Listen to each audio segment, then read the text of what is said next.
Good morning. Can I call Vaughan Gething, please? I do solemnly, I do solemnly, sincerely and truly sincerely and truly declare and affirm that the evidence I shall give the evidence I shall give shall be the truth, shall be the truth, the whole truth, the whole truth, and nothing but the truth. and nothing but the truth. Thank you.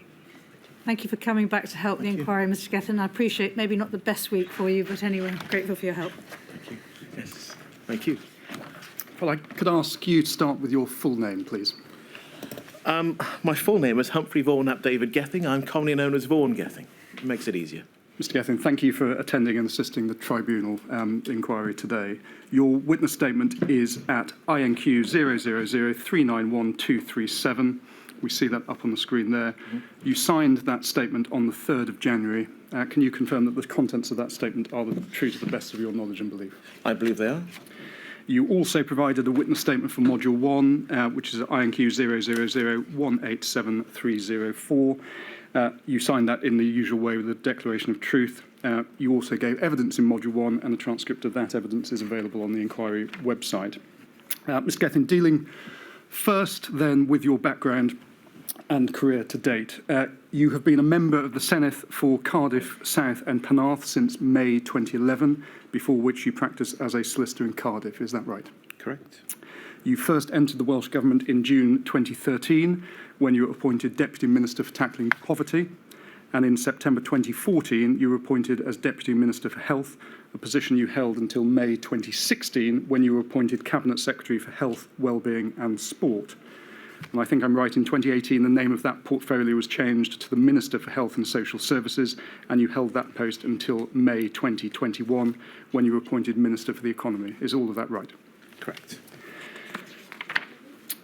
I would like to start by asking you some questions about the way in which you and others within the Welsh Government used informal methods of communication in order to discuss matters connected to the pandemic. In your witness statement, you say that you would sometimes discuss matters by phone, texts, WhatsApp, or Microsoft Teams, but those methods of communication were not used to make decisions. Is that right? That's correct. Now, Dame Sian Morgan was taken to a number of Welsh Government policies concerning the use of informal methods of communication and also the importance of keeping records. Do you accept that using WhatsApp and text to discuss Welsh Government business was prohibited?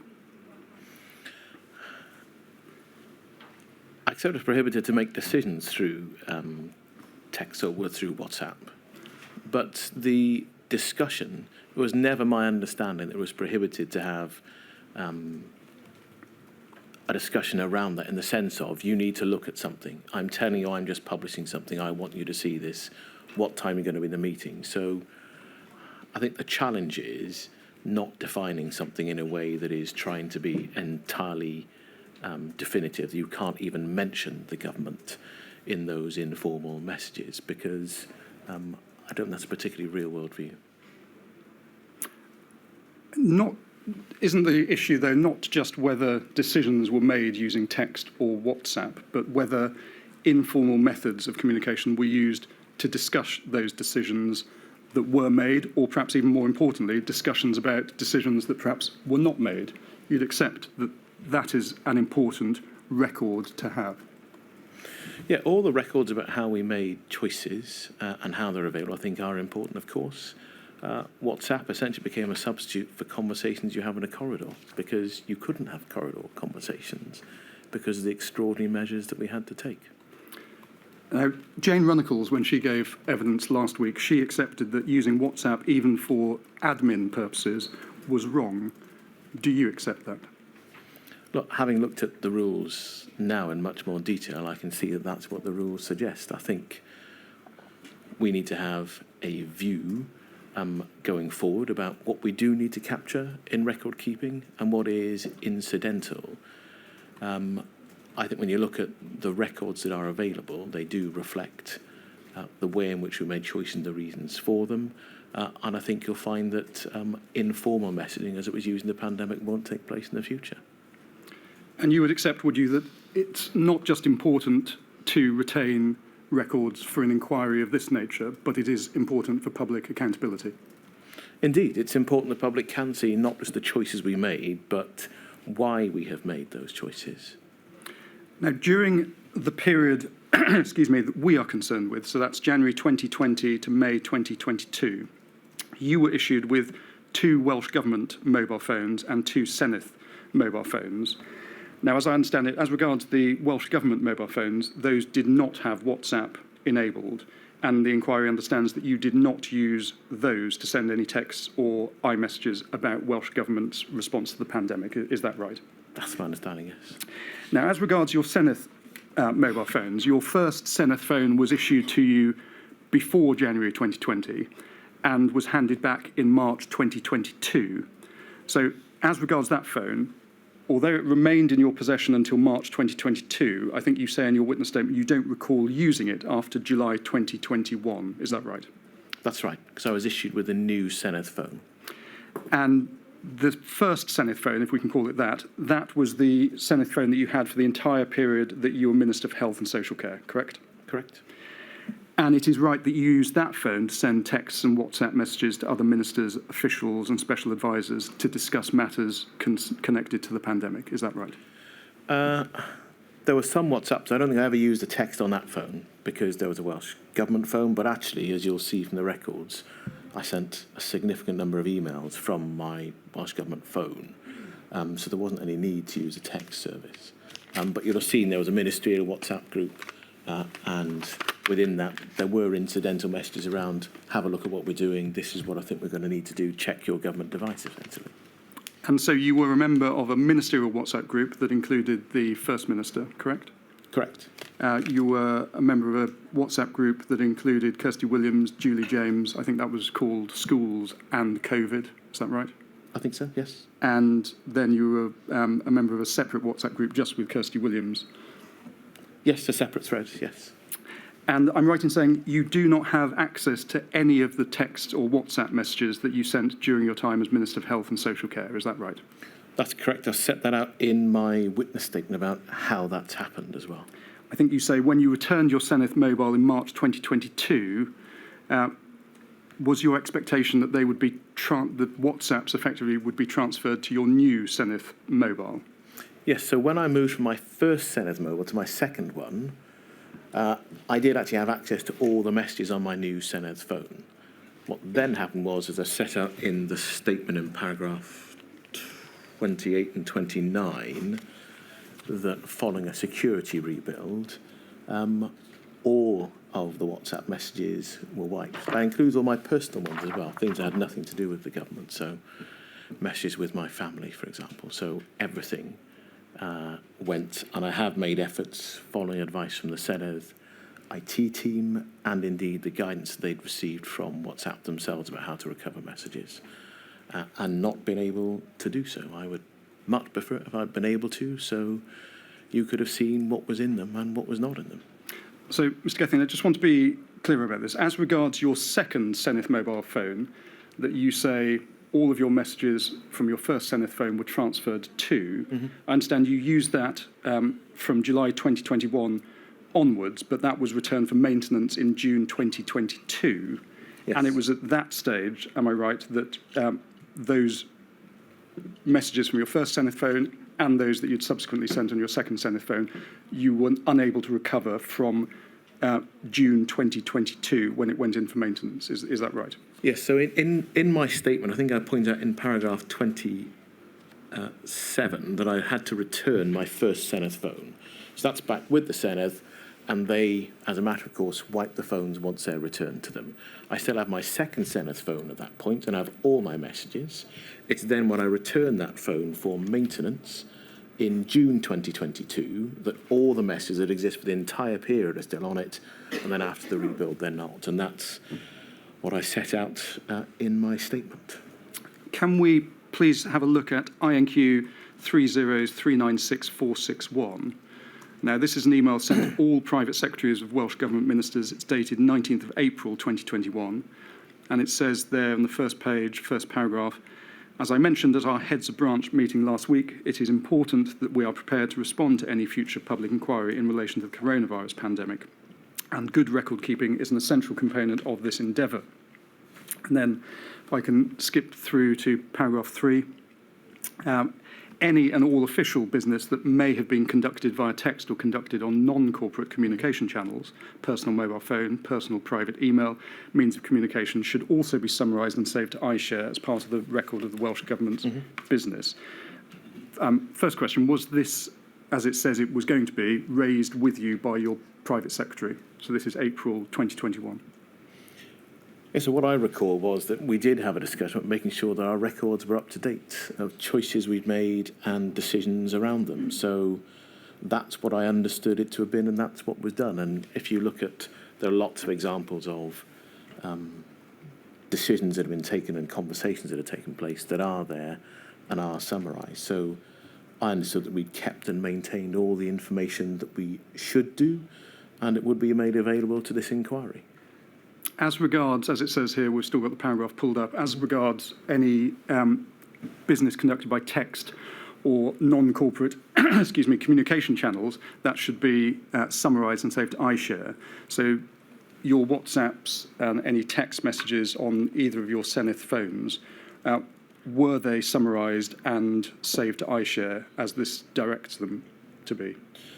Well, I don't think that there was any official business that had been conducted. And this is where I go back to what you define as official business. Because if official business is, have you WhatsApped someone in the government to ask them what they're doing on one particular day or to tell them to read a document?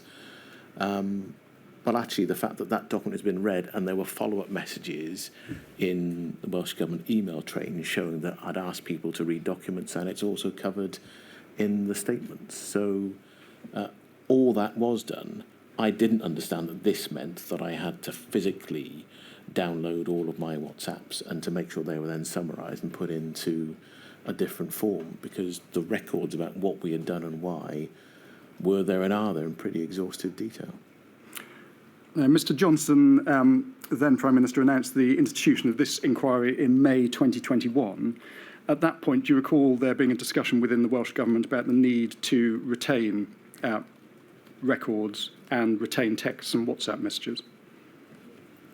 Yeah, I remember there'd been a discussion about needing to maintain our records and to make sure that the way that we had made choices was recorded. I don't recall there being a specific discussion about to make sure you've kept all your WhatsApp messages. And I know most people are obsessed about the WhatsApp element of this, but I don't recall there being a discussion saying you need to summarise all of these. And in fact, the inquiry has before it the ministerial groups, and I think Mr Hancock has shared all of his messages, so anything between the health ministers would be there as well. So I don't recall the discussion you refer to taking place in exactly those terms, but certainly a discussion about making sure that we kept records of decisions we'd made and why we'd made them. So knowing in May 2021 that there would be a public inquiry, you return your first Zenith mobile phone in March 2022. Looking back, do you regret now not taking any steps to ensure that your texts and WhatsApps on that phone, so this is the phone you're using throughout the time you are Minister of Health and Social Services, were recorded? And no, not at that time, because of course I had a second phone that had all those messages on it. I certainly do regret the fact that all those messages aren't available to you, because you could see them and satisfy yourself that all of the information there is consistent with all the information in the records you do have in front of you. It's a point of embarrassment. And if I had been able to provide all of those records, then I don't think that this would really be the issue that I understand it is for a number of people. But WhatsApp wasn't used to make decisions, and it wasn't used to circumvent processes within the government. It has been reported in the press over the last couple of weeks that you turned on disappearing messages whilst Minister for Health, so in other words, during the pandemic. Now, the inquiry has a record of you turning on disappearing messages in a chat with Kirsty Williams in 2023, so namely outside of the period with which we're concerned. Did you, on any other chats that you were involved in, turn on disappearing messages during the period we're concerned, namely January 2020 to May 2022? No. I wasn't actually aware there was a disappearing messages function until much later. So I couldn't have done it because I didn't know it existed. Mr. Gethin, now changing topic. And So just before you do, could I ask My lady. just a couple of questions? When you discovered that your second phone basically had the WhatsApp messages and the like wiped, did you do anything about it? Yeah, so I did ask whether it was possible to recover it, and I had some advice then, and I've gone through subsequently on 3 or 4 occasions to try to restart WhatsApp because it says you can recover messages through it, but I wasn't able to. And it is a matter of real embarrassment because if I'd been able to recover those messages, then we wouldn't be having this conversation. So who did you contact? Is there somebody, do you have an IT team in the Welsh Government you can contact? Yes. And you realise they'd all been wiped, including your family messages? It's the Senedd, so the Senedd IT team, yes, we did have a conversation. We had another conversation before coming to this inquiry to see if there was another way to do that, and I've had at least 3 meetings with the Senedd IT team to see if it can be recovered.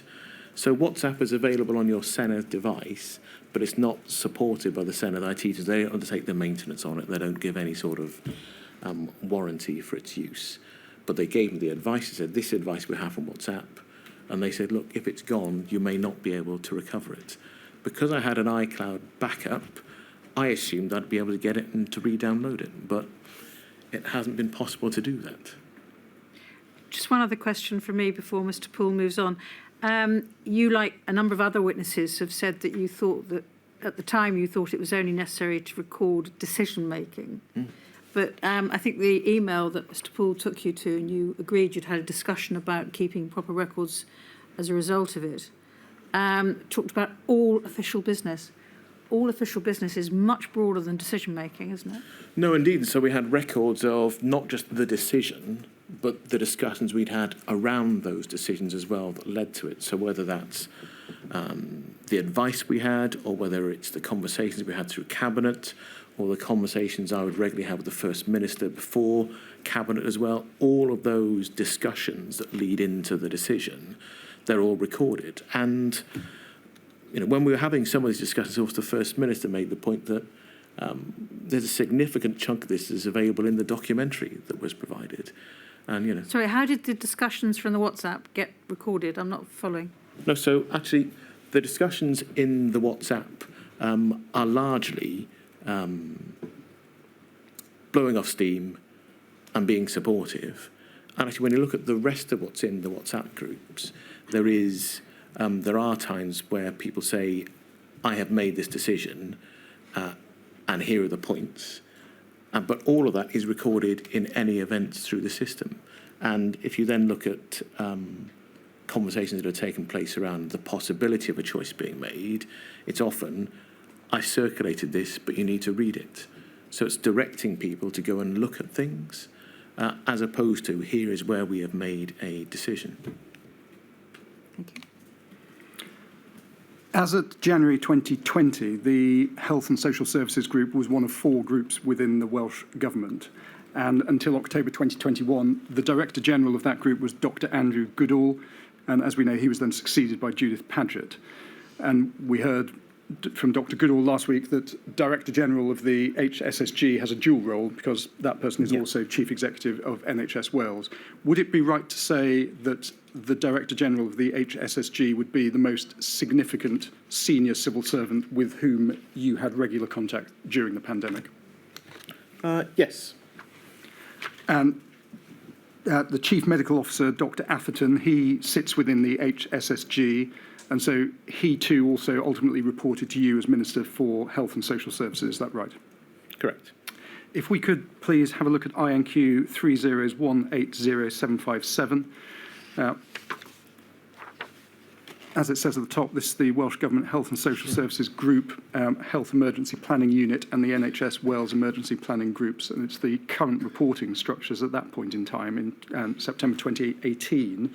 Just want to understand, what was your role and responsibilities in relation to the NHS Wales Emergency Planning Group, EEPAG, at the top of that organogram?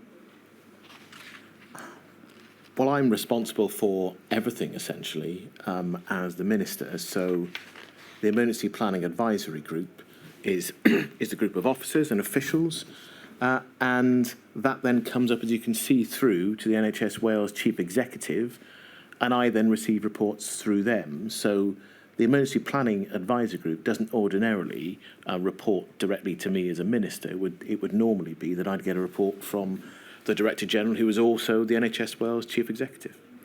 And not on this organogram. The inquiry heard some evidence last week about HEPU, so that's the Health Emergencies Planning Unit, which was the body that worked on pandemic preparedness and civil contingency planning within the HSSG. How did HEPU report to you as Minister? So I would have reports from officials that would come up around emergency planning. So, and you'll have seen some of those. I know there are emails, for example, from one official who's been named. I think it's David Goulding, and I'd receive updates on what was taking place with pandemic preparation advice. And of course, I'd read and go through those briefings. And also, there would be conversations with either the Director General or the Chief Medical Officer where that was relevant as well. And as we go through January, then there certainly were conversations with both of them about the developing picture. Turning then to your role within Cabinet, you say at paragraph 13 of your witness statement that you were central to discussions around the use of lockdowns and other MPIs, such as social distancing and the use of face coverings, but that these decisions were, your words, principally made by the First Minister following discussion and agreement at Cabinet. By that, do you mean that Cabinet would agree on what decisions should be made, and then the First Minister would endorse that collective decision-making? So the decisions of Cabinet had to be made real by regulations, and a Welsh Minister had to sign off the regulations. So it was the First Minister that would do that. If there were any remaining items, sometimes we would agree that this could be amended or dealt with, but the evidence that might have happened afterwards. But actually, what typically happens is you have a set of papers with proposals. They're discussed. Sometimes you need to come back to them. Cabinet concludes, and then you then have to have someone who signs off not just the MA, but the regulations at the end of it, so that your decisions are then legal and enforceable. The First Minister, in various witness statements before the inquiry, has been described as acting as first among equals. Mm-hmm.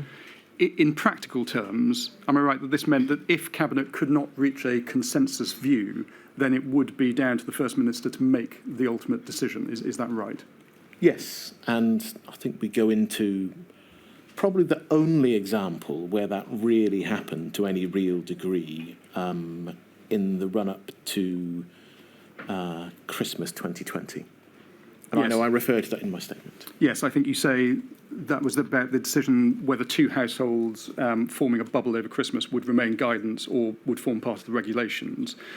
Say for that one instance, am I right then to take from your evidence that all other Cabinet decisions were consensus decisions? Yes, and that included times where Cabinet had to pause and come back to the discussion, either because agreement couldn't be reached or because more evidence was sought. But we ultimately reached decisions where, either by an entire consensus or a clear majority, there was a clear Cabinet view, and that was then taken forwards. Now, although Cabinet obviously led on collective decisions relating to the Welsh Government's pandemic response, individual ministers presumably would be required to make decisions within their own portfolio responsibilities.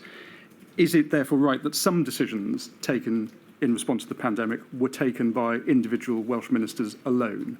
Correct.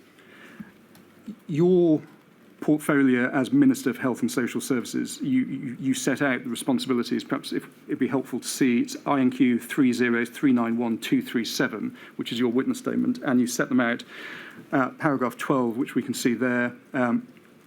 So we see preparedness for the NHS and health sector, which obviously you've given some evidence about in Module 1, management of the pandemic in all healthcare settings, shielding and protection of clinically vulnerable, international travel restrictions, and if we can go over the page, please. The list continues. We've got PPE, national testing programme, national vaccination programme, so on and so forth. Mm-hmm. So whilst a number of those areas will be the focus for later modules of this inquiry, there obviously remain a number of areas for us to cover today. I'd like to start with the initial awareness and the sharing of scientific and technical information in that early period of January to March 2020. And start with some questions about SAGE, please. You say, it's paragraph 144 of your witness statement, that throughout January to March, the main sources of information about COVID-19 were from SAGE and COBRA. Yes. Now, the inquiry has heard a lot about TAG and TAC and their establishment in late February 2020. Would I be right in saying that prior to TAG and TAC being established, the Welsh Government had very little, if any, access to Welsh-specific scientific and technical information, and it was really all coming from SAGE and COBRA? Would that be right? Broadly, yes. So we'd have the advice that would come through SAGE, and I think Dr. Orford and Dr. Athen have gone through how that came about. Some of it came through chief medical officers, and then eventually Dr. Orford was able to attend SAGE, and so it wasn't just a question of reading the papers and the minutes. But that was the primary source of scientific advice in the early stages, and indeed it was from SAGE and the UK government, Chief Scientific Officer Patrick Vallance, who would give the updates at those initial COBRA meetings as well. If we could please have a look at INQ, I think it's 4066060. Now, this is a chronology of meetings that took place in January to March 2020 that's been provided to the inquiry by the Welsh Government. If we just see we can see the first 5 meetings of SAGE. They start on the 22nd of January. Now, the Welsh Government were not represented at those first 5 meetings. At the time, were you aware that there were SAGE meetings going on with no representative of the Welsh Government present? Yes, it was part of our discussion that it would have been helpful if Welsh Government were directly in the room. And I know from Dr. Orford's evidence, he's already made clear that he made representations that he should be able to attend and take part. That happened later.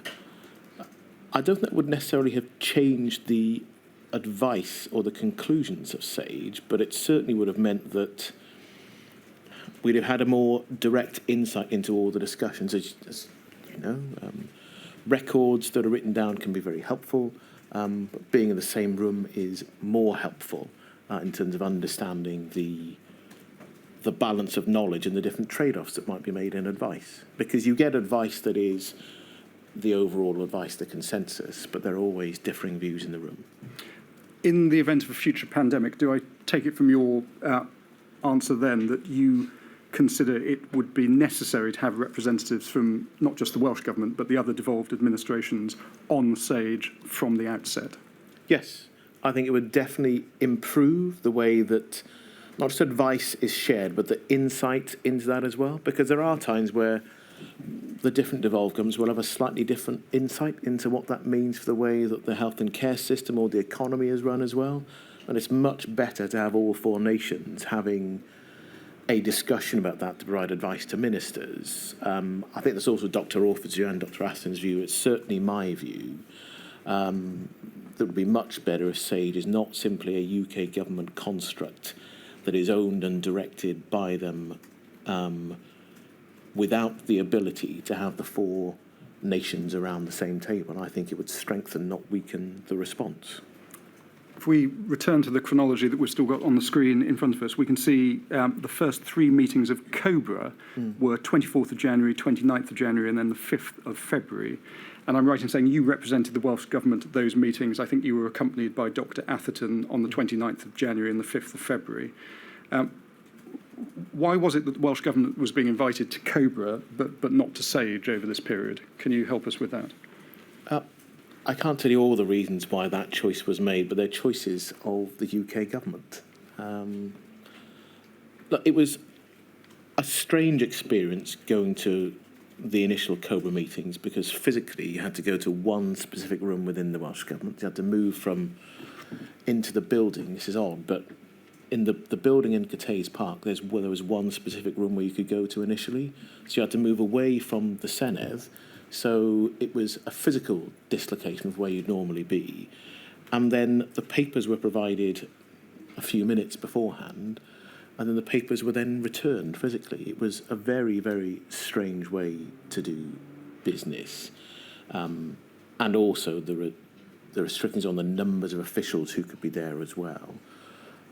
I think it would have been, again, I think this is a point for the future, not just about Sage having representation from all the governments in the UK, but actually when COBRA is meeting, to be clear about the fact that if you want 4 nations to make choices together, limiting devolved to 2 or 3 people in the room is unlikely to be helpful, because you then need to go and report to lots of other people afterwards.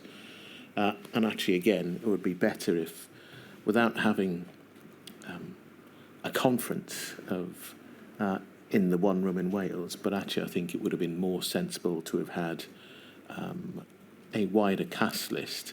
But you're dealing with requirements that at that point are set by the UK government. And presumably those requirements are set for the basis of security, because COBRA very often deals with matters of very major security. And also, I don't know if you've had this experience, Mr. Gethin, chairing committees. I've chaired quite a few. The more people you have in a committee, the less chance you have of getting work done. I think it depends on, again, the numbers. That's why I say you don't want a conference. You don't want 30 people in the room. But actually having myself and the Chief Medical Officer and one other official, not being able to have the Chief Exec of the NHS in the room, for example, not be able to have my Deputy Minister there. So I think that actually, I don't think you need to expand the cast out to have dozens. And I do think that would be unhelpful. But when you've got 4 devolved nations, well, when you've got effectively 3 devolved nations and England, then if they've all got 4, 5 or 6 people times at least 3, I mean, you immediately, you said you don't want to have 30, well, you're immediately getting close to 20, aren't you? Well, you have pretty much close to 20 in the UK government room, and I'm saying that because you're dialing in, so we're not physically in the same place, you're dialing in and then having a view from that country. So what would happen in the running of the meeting is there'd be a discussion within the room in London, and they'd then ask for a view from the different governments. And I think actually being able to observe and take part in that discussion within each devolved government, I don't think you need 3 or 4 different spokespeople respond. But I do think, for example, if the Chief Executive of NHS Wales and the Director General can be in the room at the same time, that's helpful. And again, it short-circuits some of the, not just reporting back, but actually the consideration of the room of the different things you need to think about. If you're the minister who's going to respond, I do think that would be helpful. And from a security point of view, I think, ministers of the Crown should be able to trust each other on this, and senior officials should be able to do that as well. And of course, I was thinking about papers when you said they had to go back. Presumably that's a security measure. At the time it was, and yet actually it was, again, unusual that the papers are then returned, but you still got to then talk to people to prepare them. So it made some of the preparation not as helpful as it could have been. And actually, within those papers, I'm sure there are papers that, this inquiry would want to see as well. But to be able to say, look, we've had this conversation. I don't have all the papers, so I'm telling you what we remember from that and the notes we've made in the meeting. And again, when you're talking about the security of that paperwork, you've still got to go and brief other officials on it. So I don't think it's an effective device from that point of view either.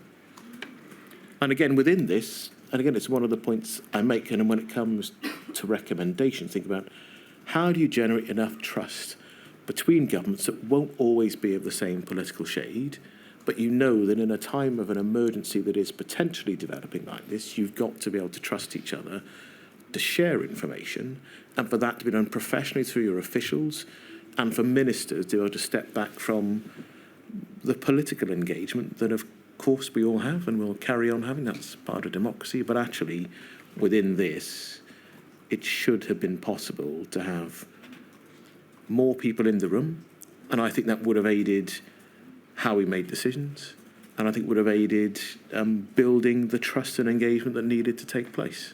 I'm sorry to press you, but surely you were there with the Chief Medical Officer? Anybody else? Not at the time. I think at some of the later meetings, Reg Kilpatrick attended, but the Director General, Chief Executive of NHS Wales didn't. He wasn't on the list. So just pausing there. So, OK, you were there with at least the Chief Medical Officer, scientist, and an expert advisor. surely the system depends on you and he paying close attention to everything that happens and then taking back whatever information you've gleaned and seeking advice on it. Why do you have to have the people in the room? So some of this directly affects the operational choices that you're making in and around the health service and others. And I certainly think that as a minimum, the person who's the chief exec of the NHS in Wales is someone whose perspective on that is important. And if they're in the room, I think that would improve what you're able to do. And the live reality of if you're having to make these choices, there are three other things that immediately follow on from that. Now, as a minister, having been the health minister for some time by then, I understand some of that. But I think actually understanding the operational perspective and how that goes into the wider organisation, I don't think it would get in the way of administrative efficiency or indeed the level of security you need to have around it to have some more representation in that room during the calls. So I'm not making a call to say there should be 20 people from the Welsh Government in the room at the time, but I do think there are at least one or two other people who could have benefited from being part of the discussion as well, and that's the point I'm making. Thank you. The First Minister, in his evidence to this module, has said that reflecting now and looking back on matters through the lens of what was learned subsequently, he considers that Mr Johnson, as the then Prime Minister, should have chaired those early COBRA meetings. He says not for the purposes of reaching a different outcome in terms of work done by COBRA, but in terms of giving a greater impression that the crisis was being taken seriously. Do you have a view, or are you agnostic on that? I think it would have. The truth is, whoever is either the First Minister or the Prime Minister, they carry weight that other ministers in those governments just don't carry. So if this is something where you want to be clear, this is something of UK significance that isn't just something in the background, but it's something that everyone really has to get their shoulder to the wheel, to not just put effort in, but to put practical resources into. I think the Prime Minister coming to at least some of those earlier meetings does help to give that impetus within the wider system. When it came to it, he wasn't there. The UK Health Secretary was there. Health ministers were there, and it was seen as a health-led issue. And yet, of course, we know that when COVID really did arrive, it was a whole society issue. So look, I think if it was something the UK government thought this has not just a real potential, but a serious likelihood of arriving and having the impact we now understood it did do, the Prime Minister's attendance earlier on would have helped us to get to a point where those decisions were made earlier. And I wouldn't put it any stronger than that. Now, you would have known when attending those first COBRA meetings that they were to discuss a new and emerging respiratory virus.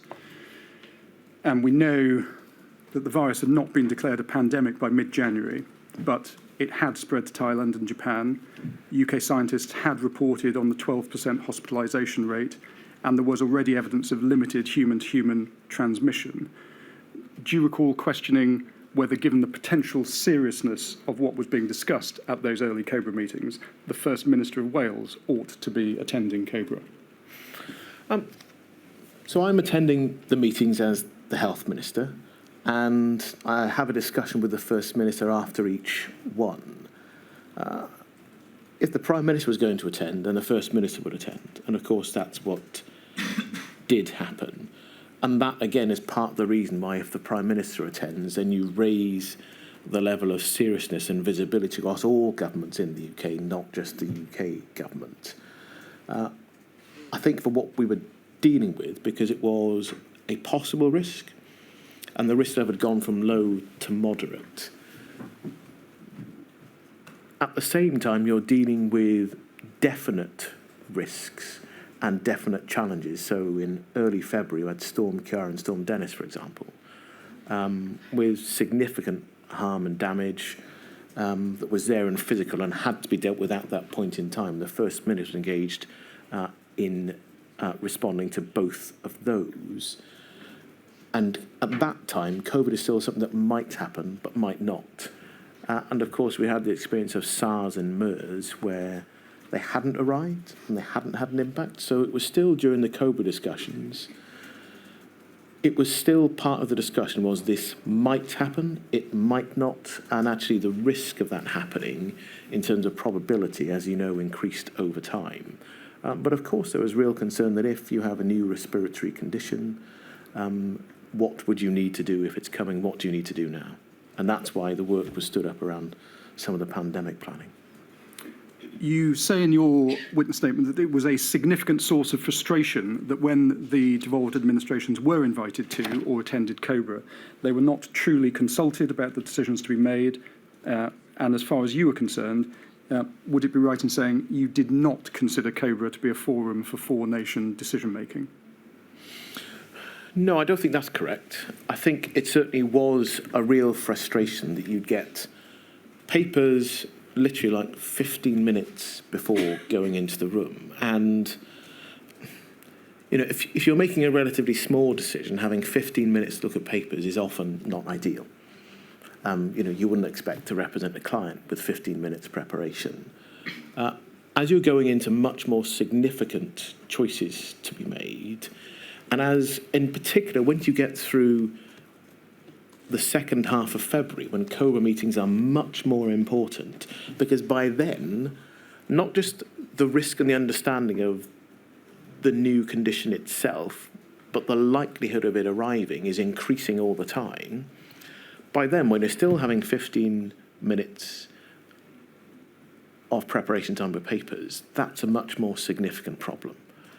The discussion in the room in the first few COBRA meetings was one where it was serious and constructive in the room. I wouldn't think that I don't recall anyone going in and being disruptive or unprofessional in the room, but actually my frustration was we could do this so much better if there was more notice of what was going to be discussed, of the information that was going to be provided, and that frustration got more significant as we got closer to having to make big choices. If you want to be generous, Mr. Poole, then this was new for the UK government too.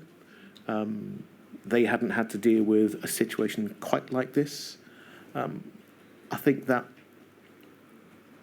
generosity is less real by the time we get later into the process, and it's a choice that is being made, as opposed to the UK government still running around itself and not certain what's to be discussed until 15 to 20 minutes. And as we come later on, it was clear that they'd made choices about what they wanted to do. In the first few meetings, I don't think it was quite as clear as that, because there was a discussion about what to do and what it might mean, and live advice, I think, was being given by the UK government's chief medical officer as well as the UK government scientific advisor, and so you were going and having discussions about what to do with the information you're getting at that point in time as well. I think that's a fair summary of how COBRA changed, and I would say that actually COBRA should have been a way for the four nations to make choices together, and in the first few months it was essentially that, particularly when the Prime Minister and the First Ministers are all in the room together. So I think it was the forum where those choices should have been made. It's just that later on, as we go deeper into the pandemic, it becomes less and less that. You say, again, it's paragraph 72 of your witness statement, you say, when Matt Hancock chaired meetings of COBRA, there was administrative efficiency, and that it was a matter of regret that the same could not be said for the meetings chaired by Mr. Johnson, who you describe as being scatty, incoherent and rambling. Now, putting aside the pejorative terms, do you consider the identity of the person chairing COBRA has any impact on the decisions actually made by COBRA? Yes. So the meetings for meeting's sake are much better run when either Matt Hancock or Dominic Raab are chairing them, and I just think that's undeniable. But having the Prime Minister chair the meeting and knowing that this is a choice that can and will bind the UK government really does matter. So it doesn't matter who else the other chair is, whether it's Matt Hancock, Dominic Raab, or indeed Michael Gove, as he later came to chair some of the meetings. They can't bind the UK government in a way that when the Prime Minister is there with other Secretaries of State around the table, that's then a choice the UK government is making, as opposed to something that then needs to go back to someone else. Because as we saw, it did matter that the conversations you have in COBRA when the Prime Minister isn't there don't necessarily end up being the same choices that are made for the UK government. So yes, the identity of the chair really does matter. I'd like to ask you some questions next about the early months of January and February 2020. You explain, again, in your witness statement, paragraph 140, you say the period immediately after Christmas and January is extremely busy as winter pressures increase the demand on the NHS services across Wales. Obviously, in January 2020, you were also involved in scrutiny of the draft budget. And as you referred to in answer to a question a moment ago, you also had the terrible flooding in Wales throughout February that I think ran into early March to contend with as well. Would it be right to say that COVID did not become a priority of the Welsh Government until March 2020? No. Going through January at the start of the year, you're right. You have budget scrutiny, and January and February, the two busiest months of the year to be the health minister. And actually, in my engagement at the time, I think through January and February, I don't think there was in the first 6 weeks, I don't think there was a single day I didn't have business in the chamber, in the Senedd, and most weeks I also had business in committee as well. So I had stage 2 that I refer to for the health and care engagement bill, and that's the committee stage of a bill. You're taking through hundreds of amendments in committee, and then later in March you're also having to do that in the chamber as well. So those aren't things you can do on the fly. You've got to put lots of time, energy and effort into them. Where I think things really change from this is something we're worried about that might happen, to being more worried about it, to then actually we're going to need to do more on it, was actually the second half of February. And it was really driven by what was happening, not just in the Far East, but actually about the fact that you were starting to see transmission in Europe, and the position in northern Italy in particular had a material impact on understanding and on action around this isn't just a maybe, it is likely to happen that we will have COVID in the UK and therefore in Wales. I don't think we'd have been able to insulate ourselves. And that then means that it isn't just, well, let's not worry too much about it, it might not happen. It's very much, we need to be doing more. And I think that's also the evidence that Public Health Wales have given, and certainly for me, the middle of February was a real point at which it wasn't just, this could be bad if it happens. It was, I think this is going to come, and it's how much we can do and how quickly. And even then, the pace of what happened was quite extraordinary. Let's just work through events then leading up to that point in the second half of February. In terms of your initial awareness of the virus, on the 16th of January, your office was sent an informal briefing by the Health Protection Policy and Legislation branch that informed you that there'd been a suspected case of novel coronavirus with links to Wuhan in a North Wales resident. And then the following day, you were informed that the resident had in fact tested negative. Now, you told the inquiry in Module 1 that the first time you read the Pan-Wales response plan was in January 2020, after you'd received first indications about Covid-19 in China. Putting those two pieces of information together then, would it be correct to infer that once you had been notified on the 16th of January about this suspected case of novel coronavirus, that is the first time that you picked up the Pan-Wales response plan and had a read of it?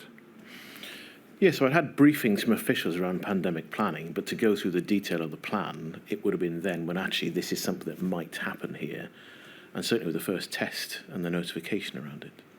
Now, you had been obviously a Cabinet Minister of Health since 2016, and as part of that role, when we looked at the list in your witness statement, part of that role is preparedness for the NHS and health sector, NHS initial capacity, and the ability to increase capacity and resilience. Do you think you should have at least familiarised yourself with the Pan-Wales response plan before January 2020?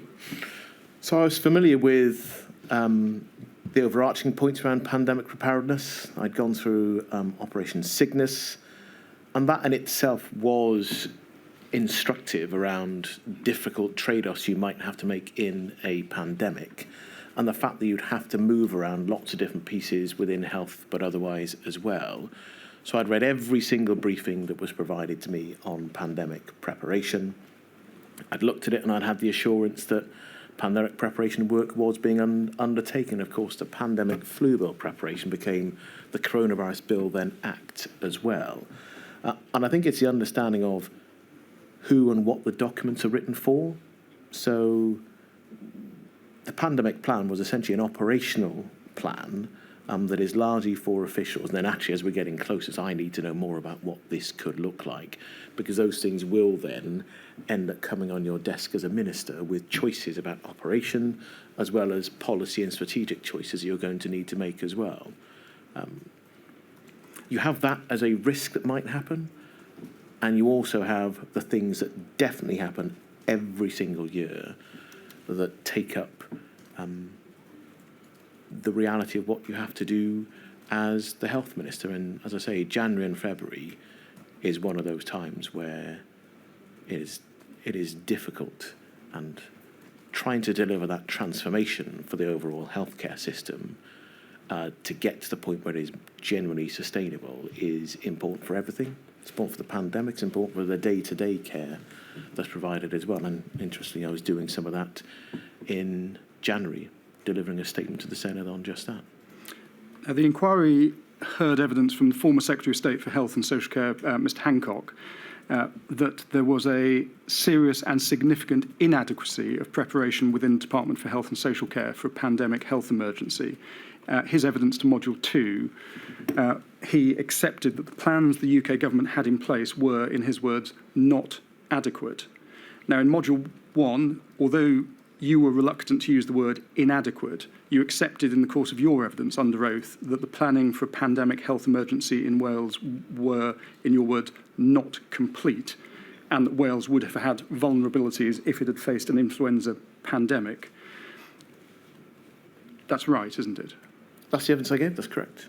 Now, you accepted in the course of your Module 1 evidence that you were aware in January 2020 that Welsh and UK-wide planning assumptions were to plan for successive flu waves, each to last 15 weeks in duration. If we could have a look at INQ 30214-235. This is an Audit Wales report entitled Procuring and Supplying PPE for the Covid-19 Pandemic, dated April 2021. If we could please skip through to page 21 and have a look at paragraph 1.26. If we have a look at that table in the middle of the page, that shows the quantity of items in the stockpile developed for flu pandemic in March 2020 and how long it lasted. Now, in Module 1, you accepted in the course of your evidence that the PPE stockpile in Wales was woefully inadequate to deal with a flu pandemic lasting approximately 15 weeks. But you also accepted that the plan that was in place was not just a plan for the wrong pandemic, but it was an inadequate plan in any event, even for the pandemic it was being created for. Again, that's right, isn't it? Yes, I think I've said that I accept that actually, because the planning hadn't been completed, if we had had an influenza pandemic, we would have found it difficult. Having a different pandemic meant that, as I've said before, we went through the PPE that we had at a much faster rate. And we found that with some of the items, I think it was goggles in particular, that some of them weren't fit for purpose. So having all those preparations and the assurance that you're ready, and then when you confront the reality of it, there's a gap that needed to be bridged. Did this lack of preparation, or you might say lack of completeness, give you cause for concern when you first learned about a novel coronavirus on the 16th of January and how Wales might be placed to respond to such a virus? But of course, the knowledge at the state of knowledge at the time in the middle of January was that the UK and Wales were relatively well prepared for an influenza pandemic, and that we had stockpiles in place for PPE and other matters. And so actually what then happened was we had a different virus, and actually the preparation that we thought we had didn't stand up as well as we thought it would do in those early weeks. So, you know, the hindsight is, of course, we weren't as prepared as we could have been, but also we weren't as prepared as we thought we were as well. And I think that's not just in Wales, that's across the UK. And what I don't want to do is to get into the reasonable and correct judgments of hindsight with what we thought at the time. So at the time, we thought we were better prepared than we were. Now, in early January 2020, the UK is facing an unknown but extremely serious pathogenic outbreak. Nobody knows at this stage how long it is going to last, how far it is going to spread. As well as reading the Pan Wales response plan, did you, in mid to late January, make inquiries with your staff, with health officials, advisors, and ask questions such as, well, how, as a country, how is Wales going to stop the virus from spreading? Are we going to shut schools? Do we quarantine people? If so, for how long? Those sort of questions, were those being asked by you in mid to late January 2020? So in mid to late January, we are having conversations with the Chief Medical Officer, myself and others, and what it might mean. And of course, at the start of January, the risk is still low. And so you're asking us about what might happen, this might happen, and if it does, will it be like the previous pandemic, I think was 2009, where there was an impact here, but actually in healthcare terms, relatively modest. And actually, this could be that, or it could be something worse. It's as we go deeper into January and then February that I am more concerned and growing concern over what could this mean. And we do have those discussions around where are we with PPE. And I remember we did have discussions exactly around that, about we've got a pandemic stockpile that should last us 6 months. Well, it didn't. We had discussions around would schools be affected, because a pandemic influenza plan does contemplate that you could close schools, in particular because your understanding of influenza in particular is that younger children are susceptible in a way that they weren't susceptible in the same way with COVID. So those are discussions that are there. They're part of your planning assumptions, part of the real conversations we are having within the government. But they're things that might happen, and at that point, when the risk is low, things that are less likely to happen than likely by some degree, and yet actually we've got all these very real challenges you are dealing with every single day. And so that's the challenge about dealing with risk. So it's the risk of what is happening right there in front of you, something that might happen and might not. What we now know is, of course, that COVID did happen. And, again, it's one of the points about getting to the end of the inquiry, about what do you do to forecast for and to plan for things that might never happen? And how do you balance that against things that you know are certain to happen as well? And I think actually some of the things that are certain to happen help you to deal with things that might happen as well, the resilience of the system, public health and others. So the questions you asked around, were these conversations happening? Yes. Were they the top priority? No. Are they things that grow each week? Yes. And they become more and more important, and we then find out how well those preparations actually rub up against reality. When your concern grew, you, like Mr. Hancock, received assurances that we were one of the best prepared countries. Mm-hmm. Did you test those assurances? Did you say, well, wait a minute, are we really as well prepared as you've told me we are? Yeah, so in terms of the testing of those, so I asked about, and we had conversations around PPE specifically, that's why I come back to the 6 month stockpile. And that's a decent assurance. 6 months of PPE to be used, and it's deliberately been created to deal with an influenza pandemic. And then the challenge over the plans that are in place for the society-wide challenges you might need to introduce if you have an influenza pandemic. And because I'd been through Operation Cygnus, and I could understand what some of those might look like, it's as you get each week deeper into, well, it's gone from low to moderate, what does that mean? And then, like I said, the real turning point really is the middle of February, because by then it's clear that the risk of this arriving is greater, and the impact that it can have, the understanding even that month is greater, because, each month there's a fairly significant leap forward in what you understand as you go through the pandemic. We still learn things now about COVID. You say you've been through Operation Cygnus. I think you told me at the last module that you gave evidence that you hadn't actually read it. Is that right? No, that's not true. I took part in Operation Cygnus. There was a report that was delivered after it that was never shared with me. Public Health England did a report. Right. I think it was asked whether I'd read that when it had not, in fact, been shared with me. What about things that came out of Operation Cygnus? Was test and trace one of the things? There were so many exercises, I'm losing track of which recommendation came out. Was test and trace one of the things that came out of Cygnus? No, I don't think it was. In fact, what we learned about test and trace was we had a highly efficient contact tracing system and service for small to modest outbreaks. So I think I've given the example of the TB outbreak in Cloyne-Hendy that took place. And actually our contact tracing system there was really good and really efficient, but actually the scale of what was required, and that wasn't really contemplated as a learning point that was ever brought to me after Cygnus. And I'm not sure that even in the follow-up that there was only said, you've got to do this and have a significant process and capability in place. And of course, we found out that our contact tracing system, as we had it, was overwhelmed before we got to lockdown. So we had real challenges around what we needed to do in practice with what we were prepared for. Thank you. The inquiry heard evidence from Mr. Hancock in Module 2 that on the 23rd of January, he was told by the UK Chief Medical Officer that there was a 50-50 chance that the Wuhan quarantine would not work, which he understood to mean there was a 50-50 chance that there would be no practical means by which the further escape of the virus could be prevented. So in other words, a 50-50 chance of a global outbreak. Was that information shared with you at that time? No. I was surprised to read it in Mr. Hancock's statement. The day after, Mr. Hancock says he was told that by Chris Whitty. 24th of January, Dr. Atherton advised the First Minister that there was a significant risk the virus would arrive in Wales. Was that information shared with you at that stage?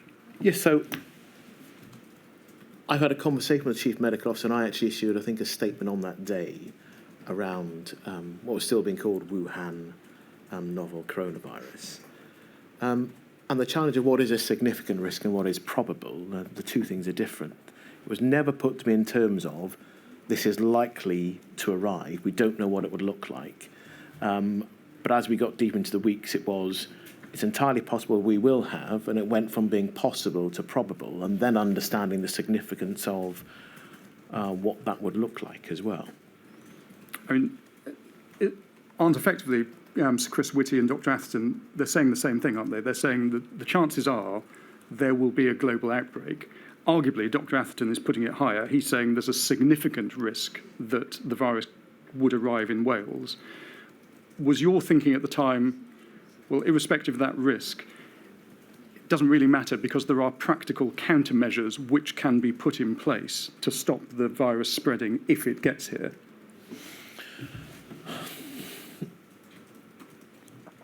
No and yes. So no in that I don't think I can honestly tell you that the risk was put to me that it's 50-50. And, I've been a lawyer in terms of dealing with probability and advice you give and what is reasonably likely to happen and the reasonable prospects of something happening.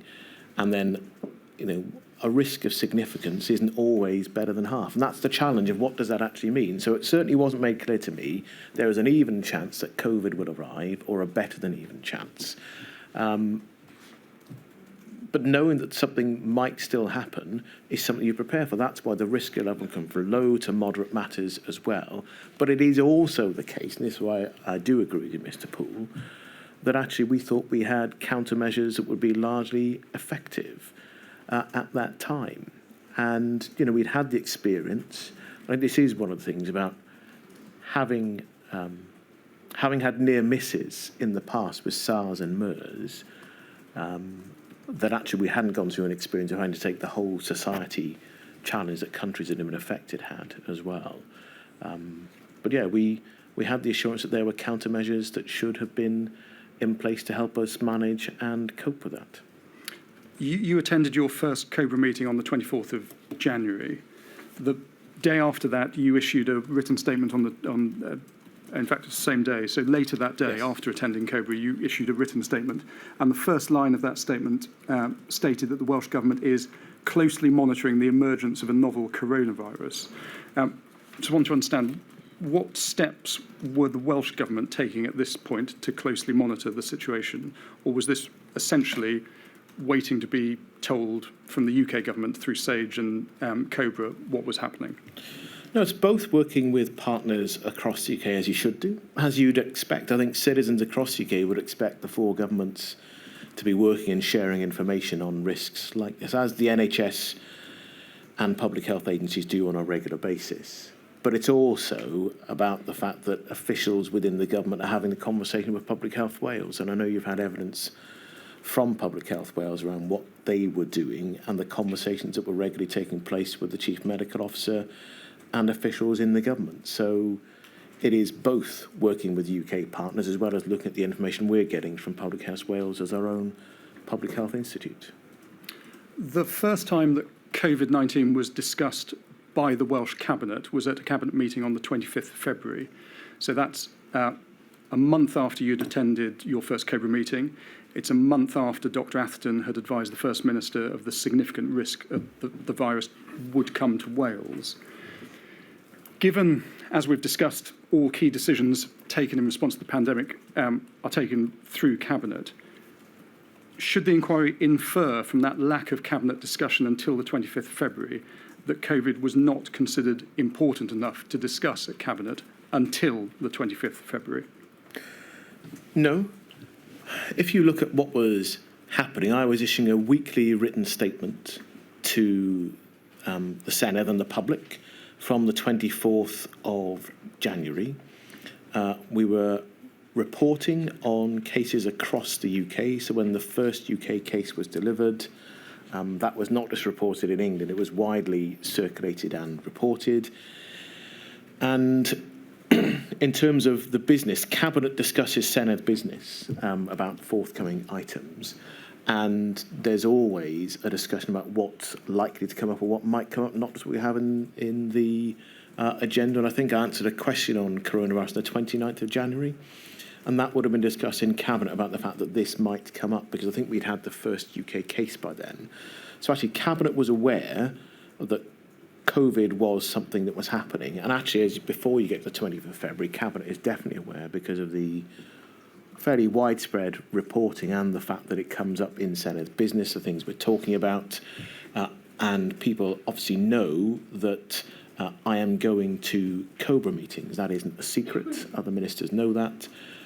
We have the first full discussion around COVID on the 25th of February formally, because it's very clear by that point that there are going to be consequences that are pretty significant.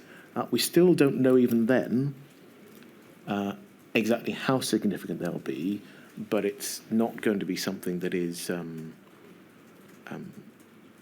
that I think is contained in something that people won't notice by that. I think that's very clear. Now, you say Cabinet was aware of COVID prior to the 25th of February.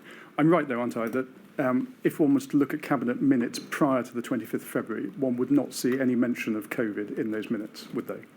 No, I don't think they would. There would have been discussion with the fact that this is something we're monitoring, that we're dealing with, and that I'm leading on.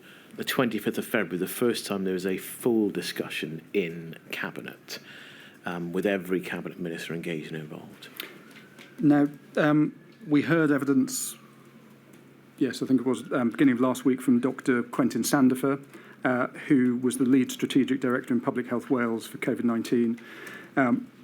He told the inquiry that on the 22nd of January, he invoked the Public Health Wales Emergency Response Plan at enhanced level, and that 2 days later, so the 24th of January, coincidentally the same day as the CMO advises the First Minister about the significant risk, Public Health Wales called on the Welsh Government to stand up the Emergency Coordination Centre. And his evidence is that he was told by David Goulding that he didn't see this event as requiring a civil contingency multi-agency emergency response. There was then, on the 11th of March, which is the date the WHO declared COVID-19 a pandemic, Public Health Wales prepared a paper called COVID-19 as a Major Health Incident Points to Consider. I don't think we do need that displayed, but just in summary, that set out the current situation in Wales and provided an evidential summary of considerations to guide the Welsh Government in any decision whether to declare this a major incident for health.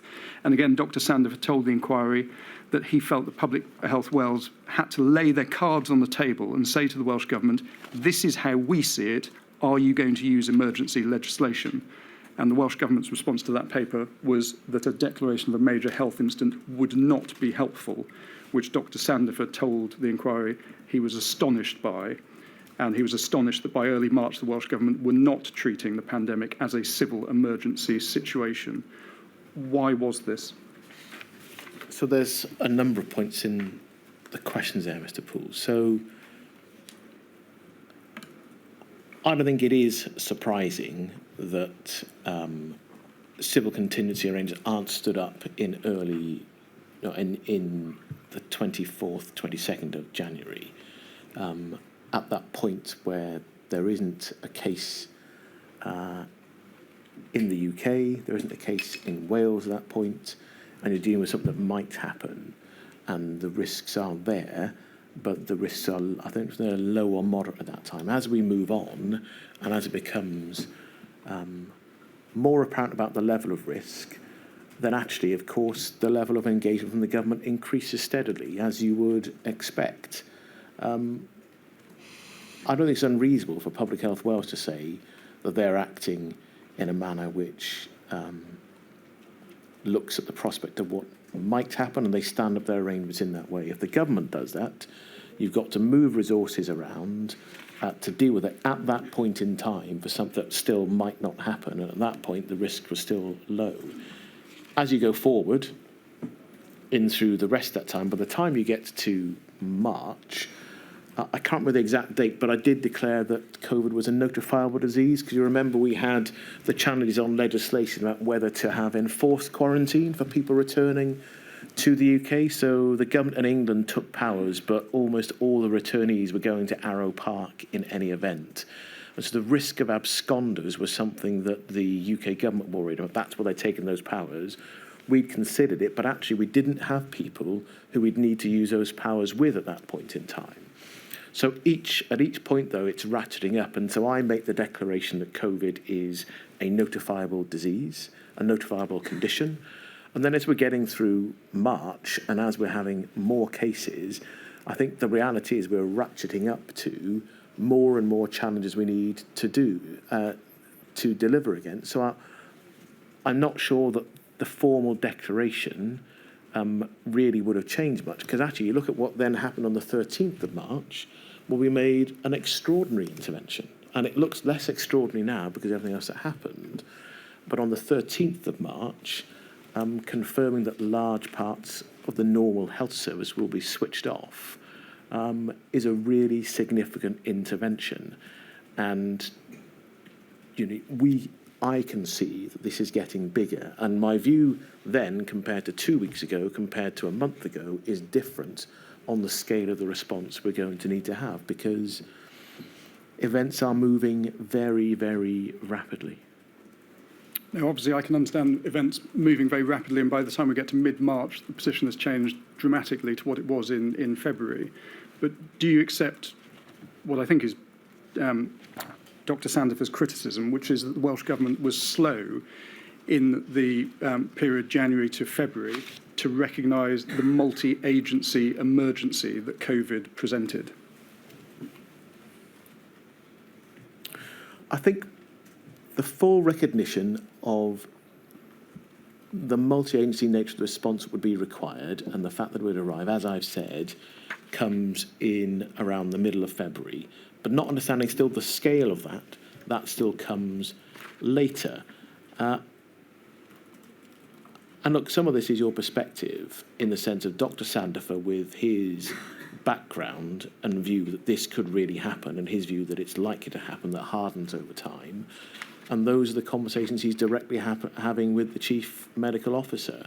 And I think actually, when it comes to the middle of February onwards, I don't think there's any doubt that the Welsh Government is both taking this seriously and having to move resources around rapidly while still dealing with what is happening right in front of us in everyday business.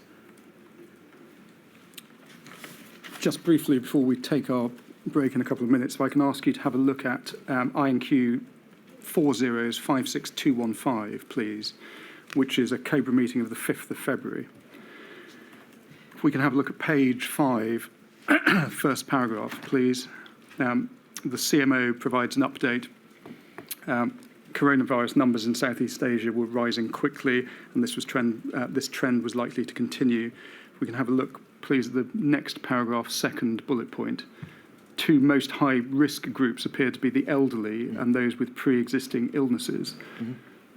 Given the demographic characteristics of the Welsh population, specifically I'm thinking the age profile of the population over 65 and also over 75, as well as health and economic status and dependency responsibilities, did it strike you that in the event that the virus came to the UK and came to Wales, Wales would likely experience disproportionate levels of impact from COVID-19?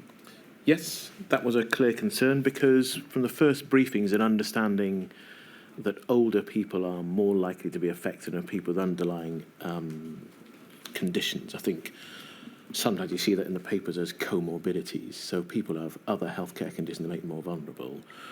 We have more of those as a share of our population than England does as a whole, so our population in proportional sense is more vulnerable. So it was certainly one of my concerns. And if taken to my witness statement, in paragraph 158, I go through the fact that there was a meeting, and then what I asked the Chief Medical Officer for afterwards, in terms of going through some of those arrangements. And then also, part of that is an offer to want to brief members of the Senedd, because even at that point, I think, well, this is something that we should directly brief Senedd members on, not just issue the statement. So I asked for that to happen. The reason I asked about social care arrangements is because of this issue about risk groups and people with underlying conditions, and also the fact that there would be this tabletop exercise for ministers across the UK, which I think is rather pompously called Operation Nimbus. That takes place on the 12th of February, which is a day when I have questions in the Senedd. So I have to do our ministerial questions, I have to respond to a Conservative debate on A&E, and I do the tabletop exercise on the 12th as well. So the gathering of what's happening is taking place there, and it's still possible, and it's when, like I said, it changes from what's possible and becoming more likely to, actually, I think this is going to happen, but still not clear about the extent. So from that meeting, that's the action that I put in train, and that is, in fact, what happens. We'll have a look at Operation Nimbus after our break. Mr. Gethin. 11:30, please. All eyes.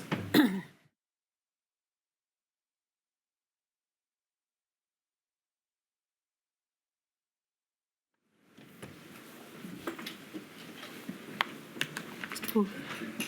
Mr. Gethin, you mentioned Operation Nimbus. Just a couple of questions, if I may, about that then. This took place on the 12th of February. You took part, as did Dr. Atherton, on behalf of the Welsh Government.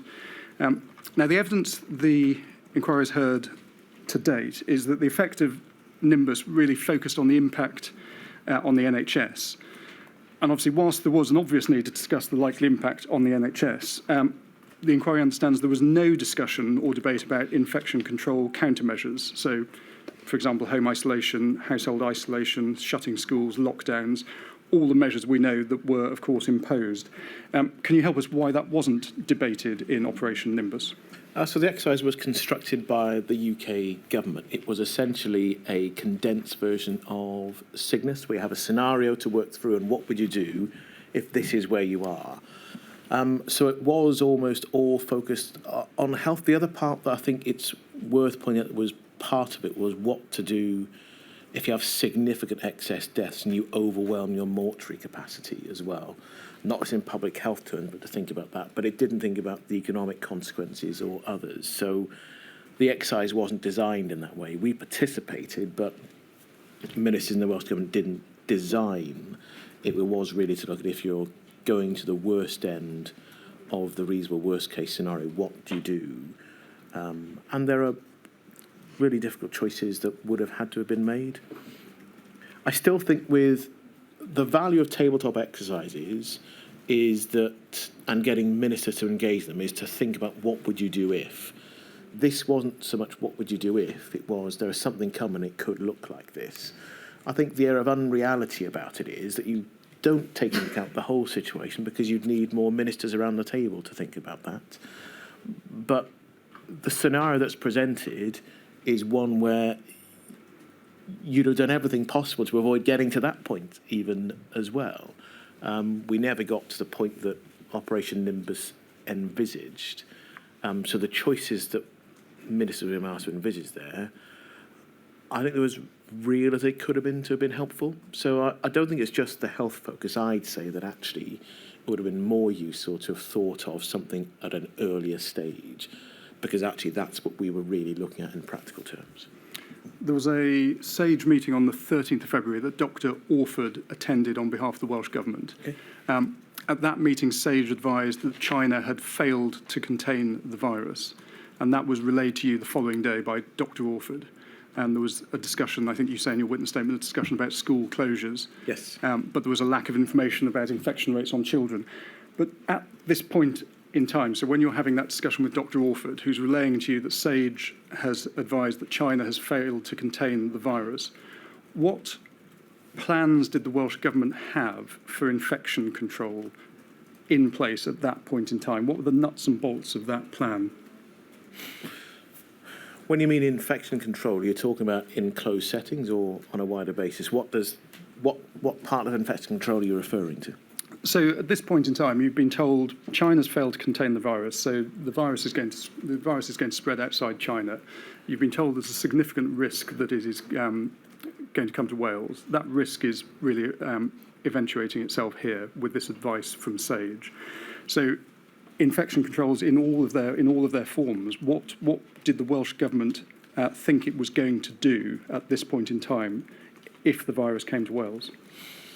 Well, again, the challenge is you're still dealing with real uncertainty. So SARS and MERS had a much wider regional impact, but didn't really get to Europe in significant numbers, and it still wasn't entirely certain, even on the 14th, it would definitely arrive. But the prospect compared to from the 14th of February compared to the 16th of January has definitely increased.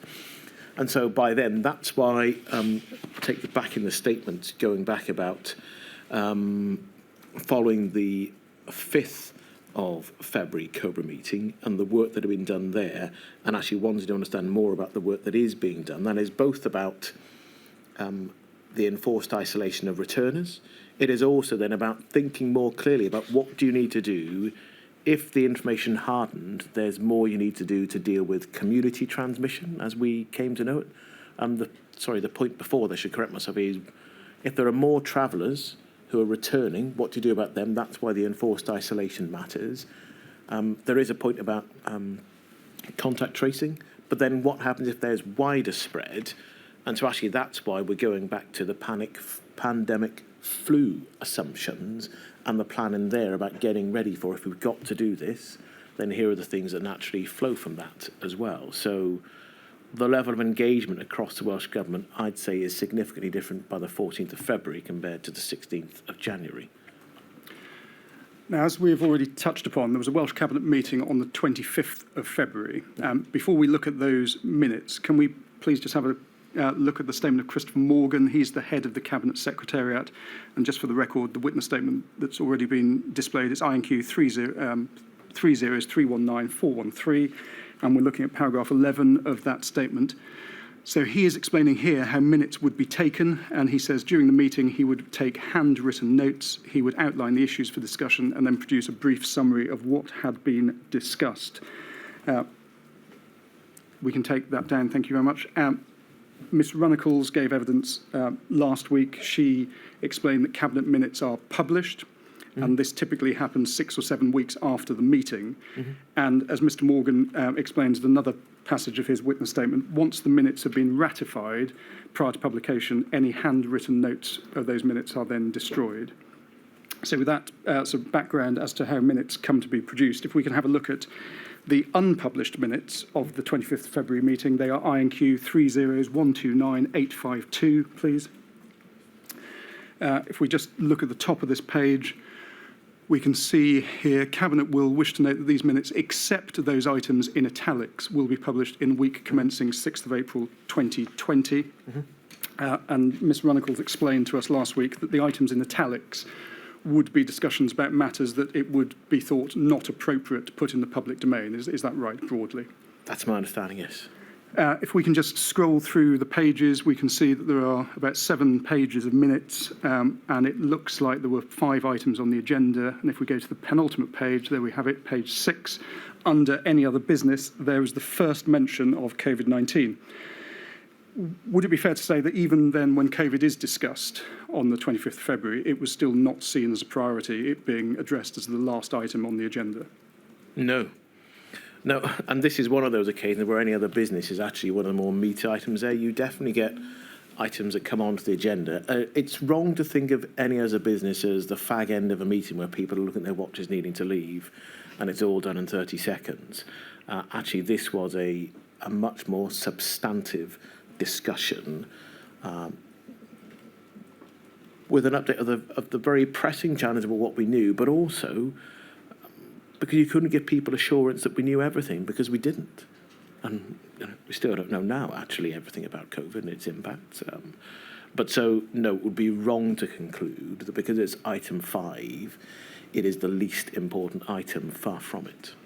Now, as we can see, paragraph 5.1, it was you that provided an update to Cabinet on the coronavirus. If we have a look, please, at 5.3, it is recorded here that you informed Cabinet that the worldwide response was still in the containment stage and that there had been no imported cases into the UK. Now, you accept, don't you, that is, if that was what was said to Cabinet, that's wrong. There is no prospect that I told Cabinet that there were no imported cases into the UK. There had been multiple imported cases into the UK, and in fact, I'd referred to them in my written statements. Now, you say, sorry to interrupt you, you refer then to your witness statement. If we have a look, please, at the relevant passage of your witness statement, I think it's INQ 000320744.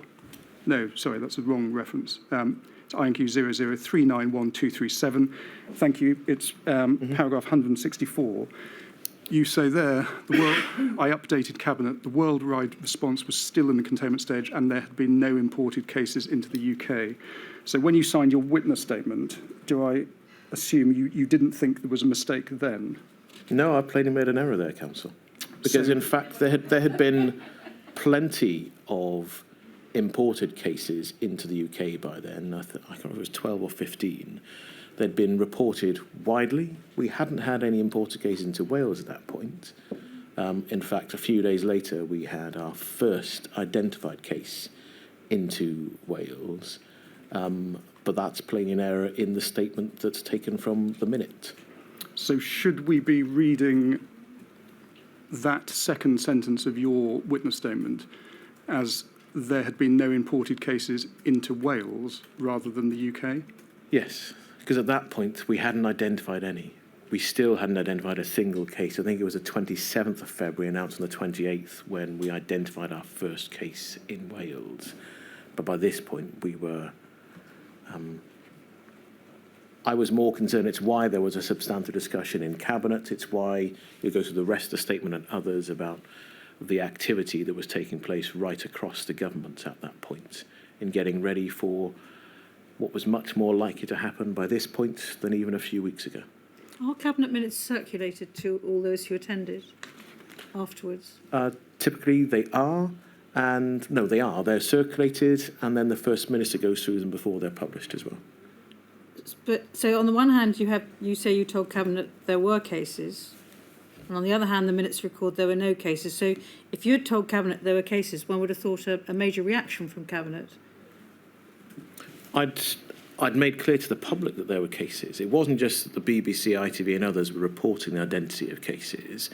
In the written statements that I'd delivered, and these are all circulated to Cabinet members before they're published, I was going through the changing picture, and indeed the fact that we'd had the first identified case of COVID in, I think it might have been my second statement in the January, my second written statement.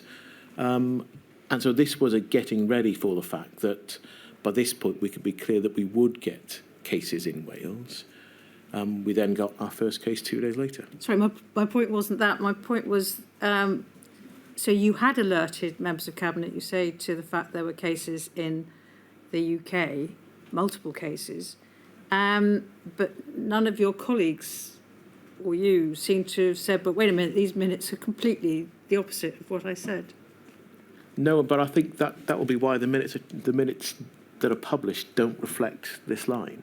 Well, isn't the reason that they don't reflect this line that these words were always in italics and so were always going to be omitted from the published minutes? Yes.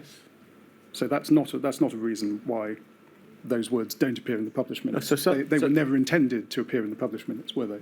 with words in italics, sometimes they're published later after the event. It depends what's sensitive at the time. And there's then a choice around the First Minister goes through the minutes that are then published, and they're then published. And this is plainly an error, because at this point, if you cast your mind back to what was happening at this point in February, there had been multiple reports of COVID cases in the UK. And it was, if you like, a standing item on evening news. There'd be something about coronavirus somewhere. I delivered multiple written statements, including notifications around the first identified cases in the UK and around the preparations that we were taking. And the Cabinet discussion was getting ready for what do we do as COVID arrives in Wales, not just the UK. It's even therefore more striking that when the minutes were circulated, no one seems to pick this up, because there was a discussion about this line, and perhaps we can have a look at some correspondence. If we have a look at INQ 000420999, please.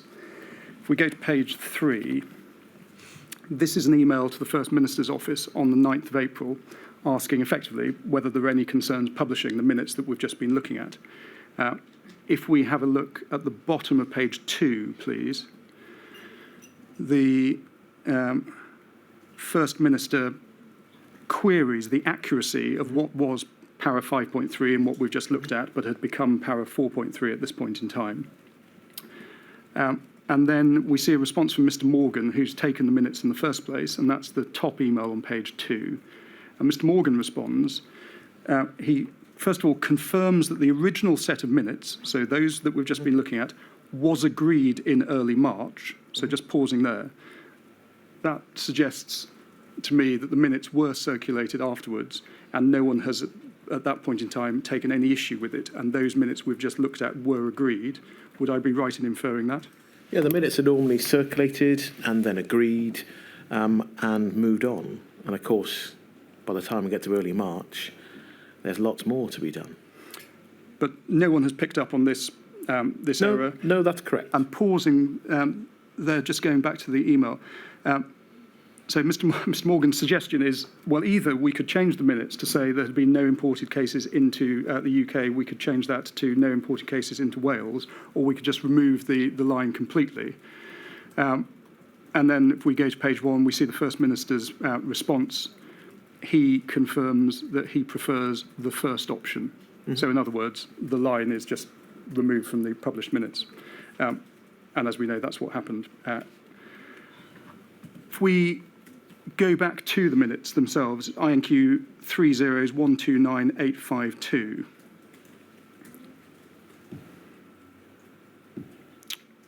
And it's para, I think it's the last page, so page 6 and para 5.3 is what we were looking at.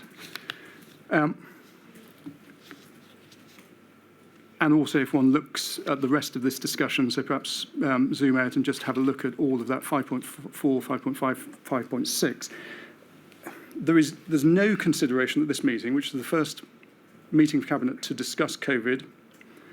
There's no discussion of what steps should be taken to stop the virus spreading. So there's no discussion here about what infection control measures needed to be thought about, put in place. When was Cabinet going to discuss matters like that, if not at this meeting of the 25th of February?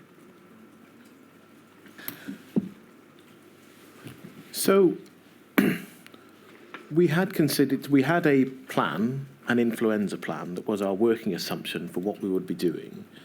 And part of the challenge that we'd gone through, and you recall the SAGE advice and the COBRA meetings, where we'd had direct advice around travel, for example, and how connected the UK was, and whether actually, if this arrived, what we could or couldn't do about it. And so therefore, you have both the first stage of, can you prevent COVID getting into the UK, full stop? Then if it arrives, what do you do? And so that's where you have your pandemic influenza plan and the assumptions around, or what you try to do to prevent or to delay the spread of COVID. And actually, when you then get to the fairly short-lived plan that's published in early March, it goes through those different stages. of delay and contain and mitigate. And so actually, in Cabinet, the discussion is around the fact that this is a new condition. It's one that looks like it's easily spread. Whilst we don't have cases in Wales, the risk assessment has changed, and that would change if there was sustained transmission in Europe or any kind of, and as we say in minute 5.3. And so actually that is a discussion on what do you do, both about what's happening, but then if it comes into Wales as well. And it's still at this point, I think, for ministers around the table, not understanding this could happen, but if this happens, there are consequences, and what do you then do? And I don't think there is then, certainly even by the next week, a full understanding of the depth of consequences that come from having a transmissible disease of this type. Because, as I said, in the 2009 pandemic,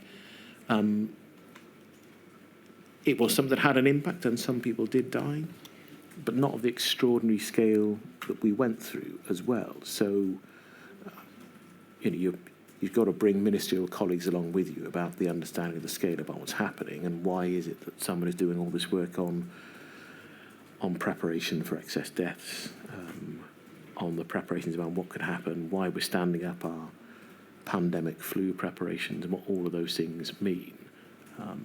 As I say, and then the speed of what happened really did go much faster than not just ministers expected, but scientific advisors as well.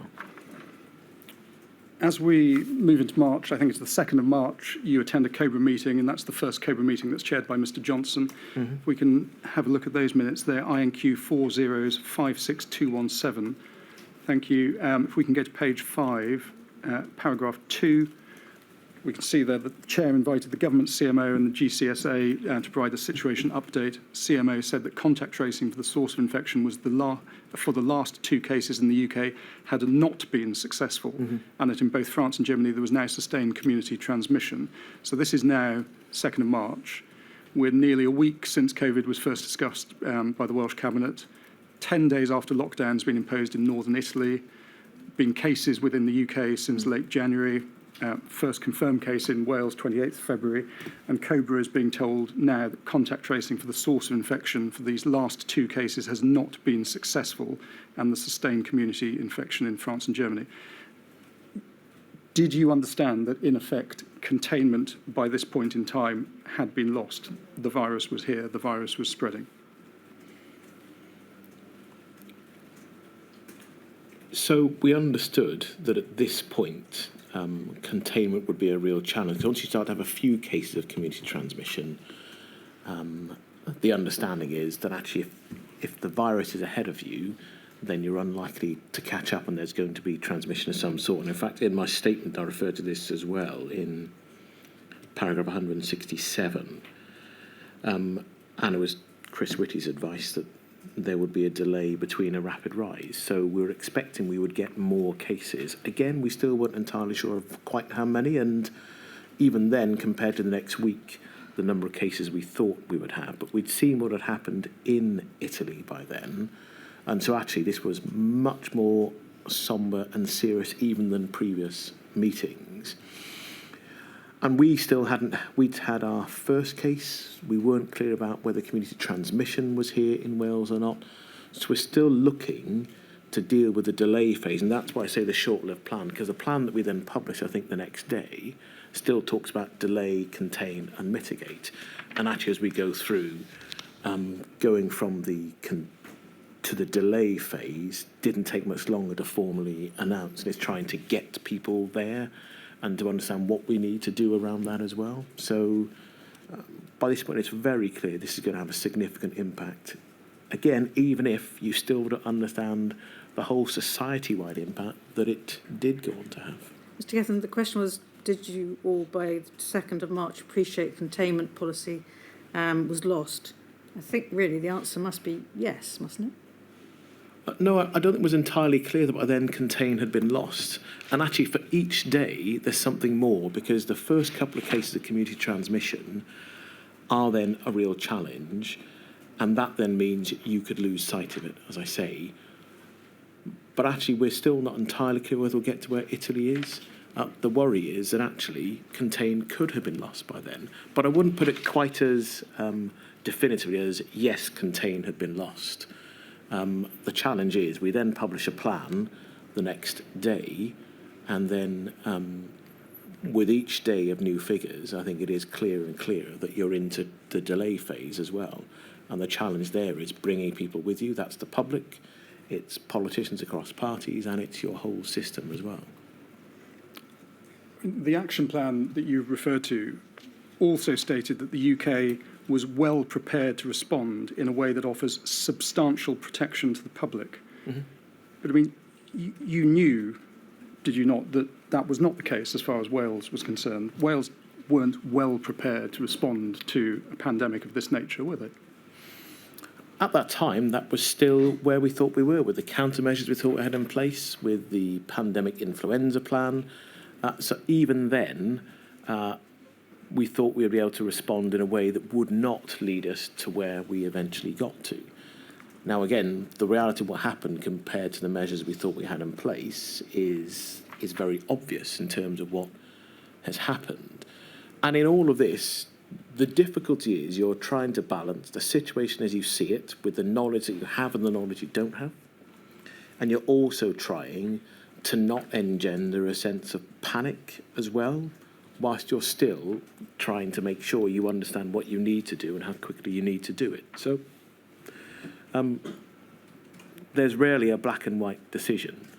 And at this point, having published that plan, publishing a four-nation plan around coronavirus itself was a significant step. And that's a significant step for the four governments, but also in terms of the public debate and understanding that's taken place as well. Because I still think when you go back to the 2nd and 3rd of March, I do not think that I was confident the wider public understood the scale of what might happen. There's a dawning realisation, but it's not at the point where everyone understands. The pictures that you are seeing on your television from Italy are what could happen here as well. And so you've got this really difficult balance of taking people with you to understand we're going to need to do more. And of course you saw, from my own statement, the people go about business and live lives in a normal manner. Business as usual, just wash your hands. I think the Prime Minister at this point was making a point of saying he was shaking hands with everyone. The challenge is you've got to try to agenda, just be normal, don't rush around, don't panic, and at the same time, we're preparing for what we're sure is coming in larger number. If we can't, hold on to the end of the contain phase as well. It's all incredibly uncomfortable. Just looking back at these minutes, if we have a look at paragraph 3, if we can zoom in on that, please. Says, continuing, the CMO said that the intervention to delay the spread of the virus must not be implemented too early in order to ensure maximum effectiveness. Can you recall, was there a debate about the good sense or otherwise of that proposal? Yeah, so this was a key part of the discussions we had, not just at this meeting, but afterwards as well. That if you get to delay, which looks entirely likely, then at that point, what you then need to do is not straightforward, because having thought about the things you want to do, having gone through different exercises, whether it's Nimbus or Cygnus, if you're then having to take people with you to say, we now need to seriously contemplate asking people to live their lives in an entirely different manner, our public haven't had to do that before. And so that's why I think this point, looking at social distancing and exploring measures that others have used, is both important, but the clear advice we were getting then and for several COVID meetings afterwards was, you may only get one shot at this, and so if you go too early, then the effectiveness of your intervention could be undermined and you could actually end up not saving the harm that you're trying to prevent. So this is a very real discussion, and as I say, it's a very uncomfortable discussion, because this is a significant intervention in the way that we live our lives and the rights that we expect to have in normal times. So there's nothing, this is entirely novel for governments in the UK, and there's nothing trivial about it. So you'd expect us to discuss and take account properly what it would mean. and then you've got to be able to go out and do it as well. So the plan that got published the next day set out the 3 phases, and then to work up the advice on how effective you think that would be, you're not dealing with, if you like, mathematical certainty. You can't be clear that this intervention will definitely prevent this harm. And also, because we haven't done this before, we're not entirely clear about what the downsides of all of the potential interventions would be. And at this point, we hadn't seen the exact detail of what potential social distancing measures would look like. And as the note sets out, the advice would be ready in the following few days. No, Mr. Gethin, I think my question was there a debate about the good sense or otherwise of that proposal?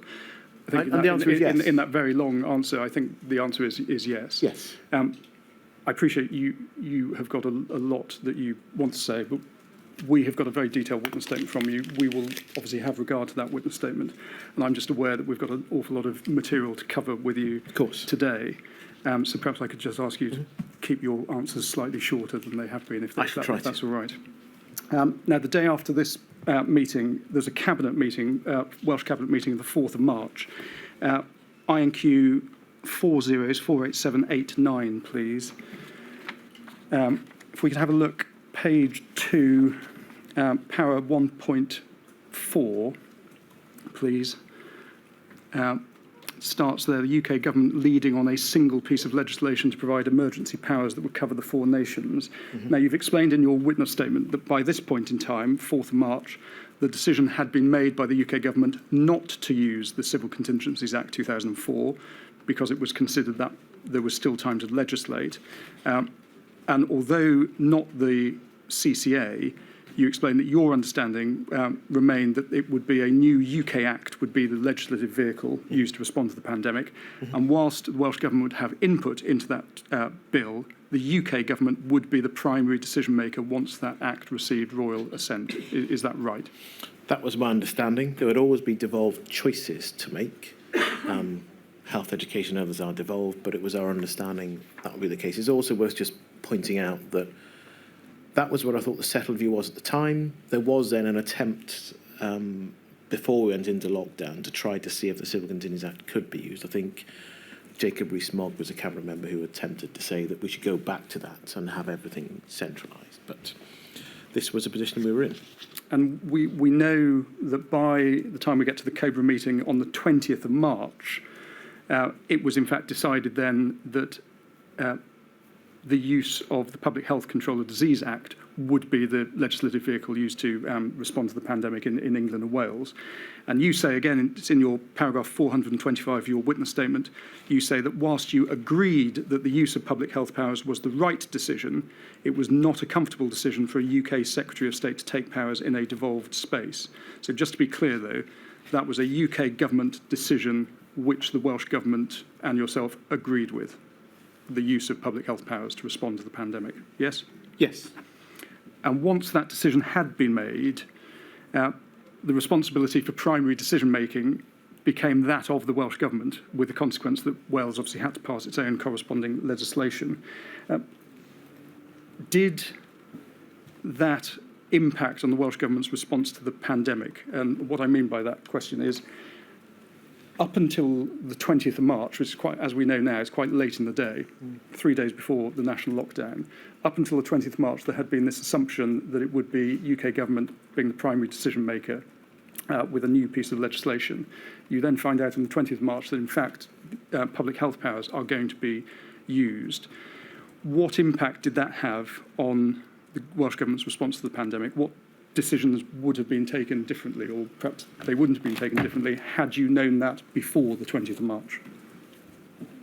If we'd known that before the 20th of March, we'd have probably started work earlier on how to make use of those powers. So, I'm sure your professional colleagues who were drafting the regulations in Wales would have wanted more time to consider how to do that, the approach to take, also about the policy work around that as well. So,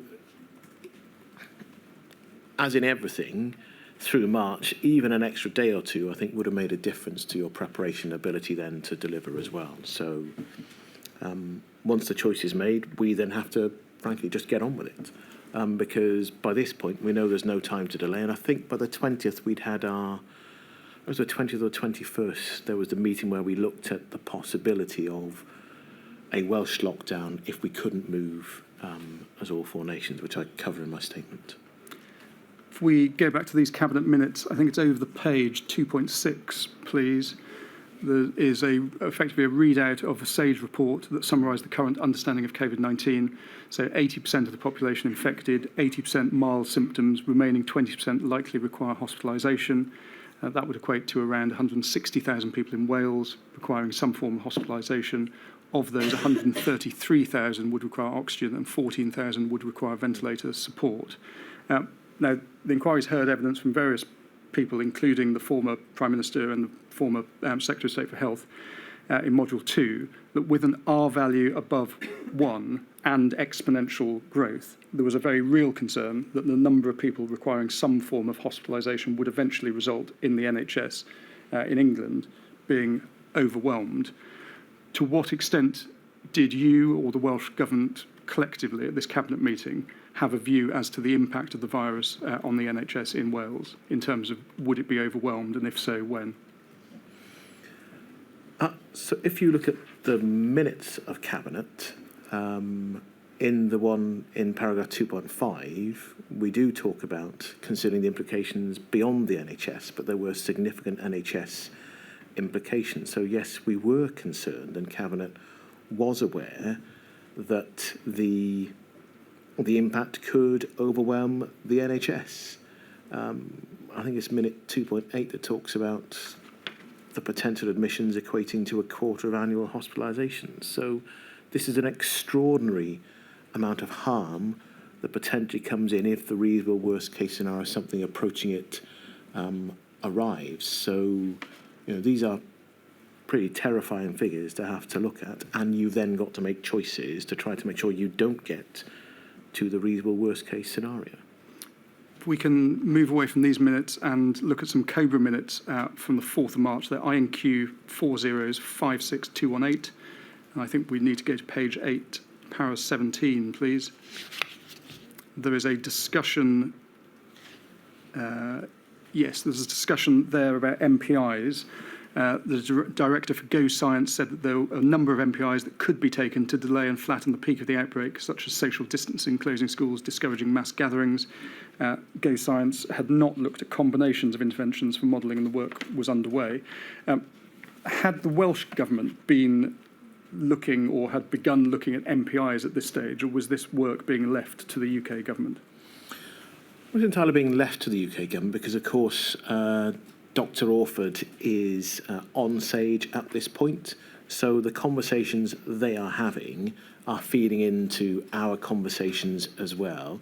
And of course, we positively wanted to have a four nations approach, so it made sense to be coherent and coordinated with the discussions that were taking place, rather than having an entirely separate discussion within Wales. And actually, if you like, the heft behind this in terms of the access to the expertise, we didn't have modelling advice, understanding the likely impact of social distancing and how it would be modelled.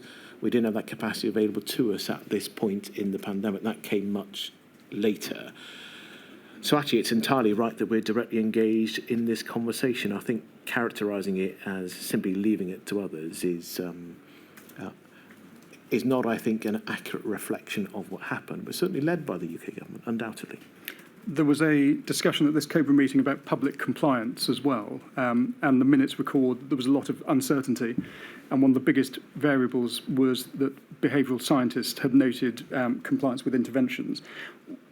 Was this something that the Welsh Government was looking at this point in time? Had you formed a view as to whether the Welsh public were likely to comply with MPIs, such as social distancing or discouraging mass gatherings? Yes, so it's part of the conversations we had in both COBRA and outside. And there was real concern that the public would not go along with these sort of extraordinary interventions into how they were entitled lawfully to go about their business, because these are really significant civil liberties intrusions. And so it was both about not wanting to intrude into those individual and collective rights, but it's also then, and how many people will comply and do what they're being asked to do.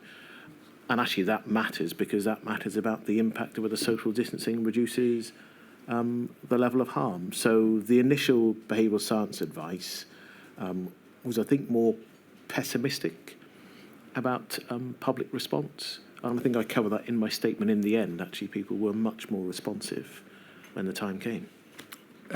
Just last question on these minutes. If we can have a look at page 8, where we are, para 18, please. We can see here there's a discussion about the economic and social impacts of interventions, and you deal with this in your witness statement. It's paragraph 178, and you say that the Cabinet Office was tasked with coordinating the economic impacts of MPIs and the isolation of the elderly and vulnerable. Was this something that the Welsh Government was looking at for itself? And I have in mind, particularly given the demographic characteristics of Wales, the impact on the elderly and vulnerable being profoundly important to consider when making decisions about MPIs. Yes, so my recollection was that within the government we were thinking about what would this mean. I guess it's the pre-shielding discussion. What do you do to try to make sure there's support available to people who'd be affected by this? And when it comes to the economic modelling, it's one of the things we repeatedly go through, that the economic firepower to support businesses, to prevent harm to the economy, you've got to have the UK government acting.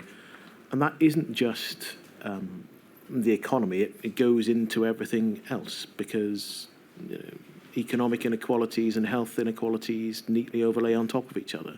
So your most vulnerable citizens, if the economy slows down, there's likely to be a bigger impact on them compared to your most financially advantaged citizens. So, there's no argument about that. That's the reality of it. So all of these things are real considerations for us.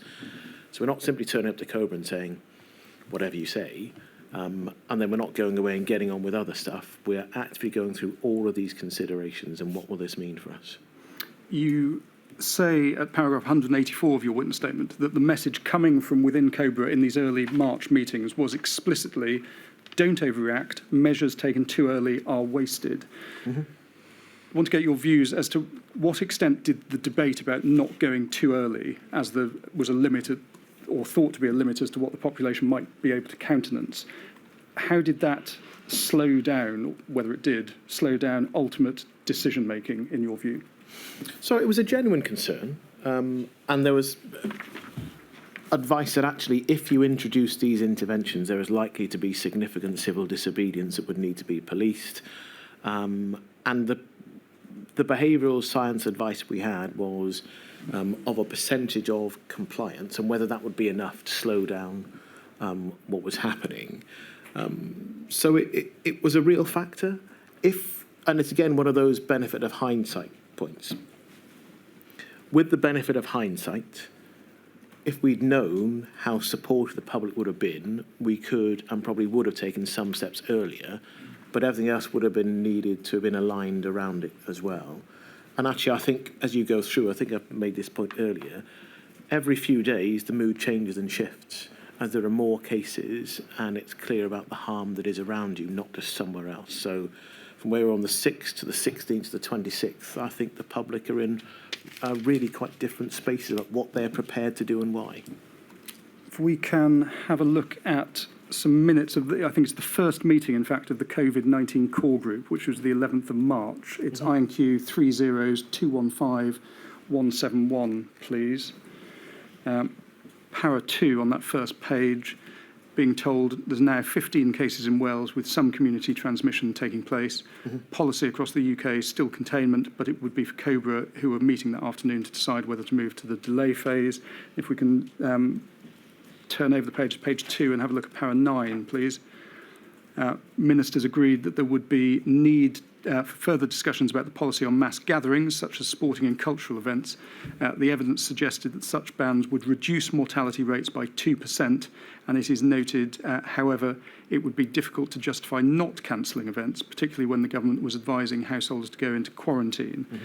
Now, that 2% reduction in mortality rate figure, that's taken from a TAC briefing. I just want to briefly look at that briefing with you. It's INQ 30271-613. if we have a look at the first paragraph together, in the event of a severe epidemic, NHS will be unable to meet all demands placed on it. In the reasonable worst-case scenario, demand on beds is likely to overtake supply well before the peak is reached. Currently, the reasonable worst case is also considered within the bounds of a likely scenario. So you're being told their likely scenario is that the NHS in Wales will be overwhelmed, demand on beds likely to overtake supply before the peak is reached. If we can have a look at paragraph 3, please. Applying behavioural interventions could be helpful in containing an epidemic to some degree or changing the shape of the epidemiological curve, potentially making the response of the NHS and other sectors more sustainable. Then if we can have a look at the next paragraph, paragraph 4 sets out objectives of interventions. So first objective, contain. There's a note, unlikely to be achievable. And then if we can please turn over the page and have a look at paragraph 7 on page 2. I think, yes, thank you. So as of the 10th of March, there were 17 patients in ICU, likely to increase to 100 within the next 10 days, then 300 shortly after. And next paragraph, paragraph 8, reproduction number R rate currently 2.4, needed to be brought down below 1. And then very bottom of this page, discussion about behavioural control measures. So restrictions of mass gatherings likely to reduce infection-related deaths by 2%, whereas self-isolation have a greater impact, likely to reduce deaths by 11%. And then, please, if we can just turn over the page. Page 3, para 12. You are told any of the measures listed below could, on their own, potentially flatten and extend the peak of the epidemic by some degree. And then later on, we don't need to go through it, page 7 lists all of the behavioural and social interventions that were examined by Neil Ferguson. So following that briefing, you knew that there was exponential growth in infection numbers and urgent action was required to bring the control the spread of the virus, delay the peak, reduce the number of deaths. In your capacity as Minister for Health and Social Care, what was your plan at this stage, 11th of March, to respond to the virus? So our plan was to try to make choices with other nations in the UK to address the challenging advice we're having, not just in the TAC report, but of course SAGE advice. The TAC reports at the time were Welsh advice, taking on board the advice that SAGE had already given and the papers that were published.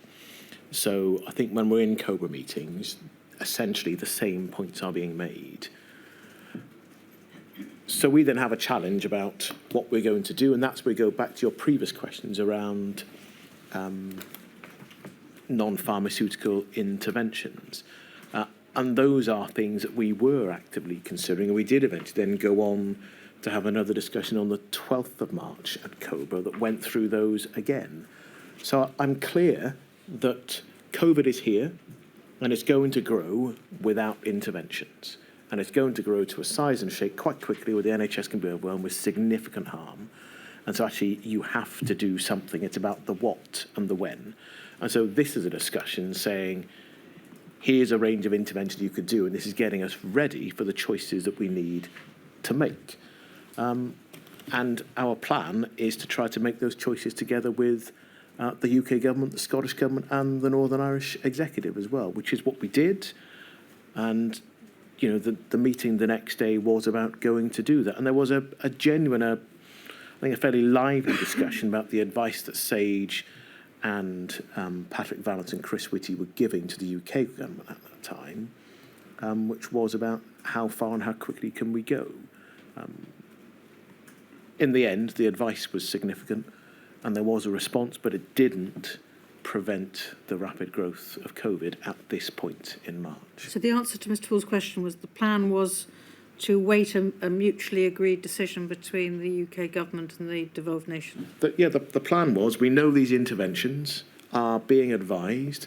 We're certain that this is the advice the UK government is getting as well, because it's come from SAGE, and we ought to meet to agree on what those things are going to be done.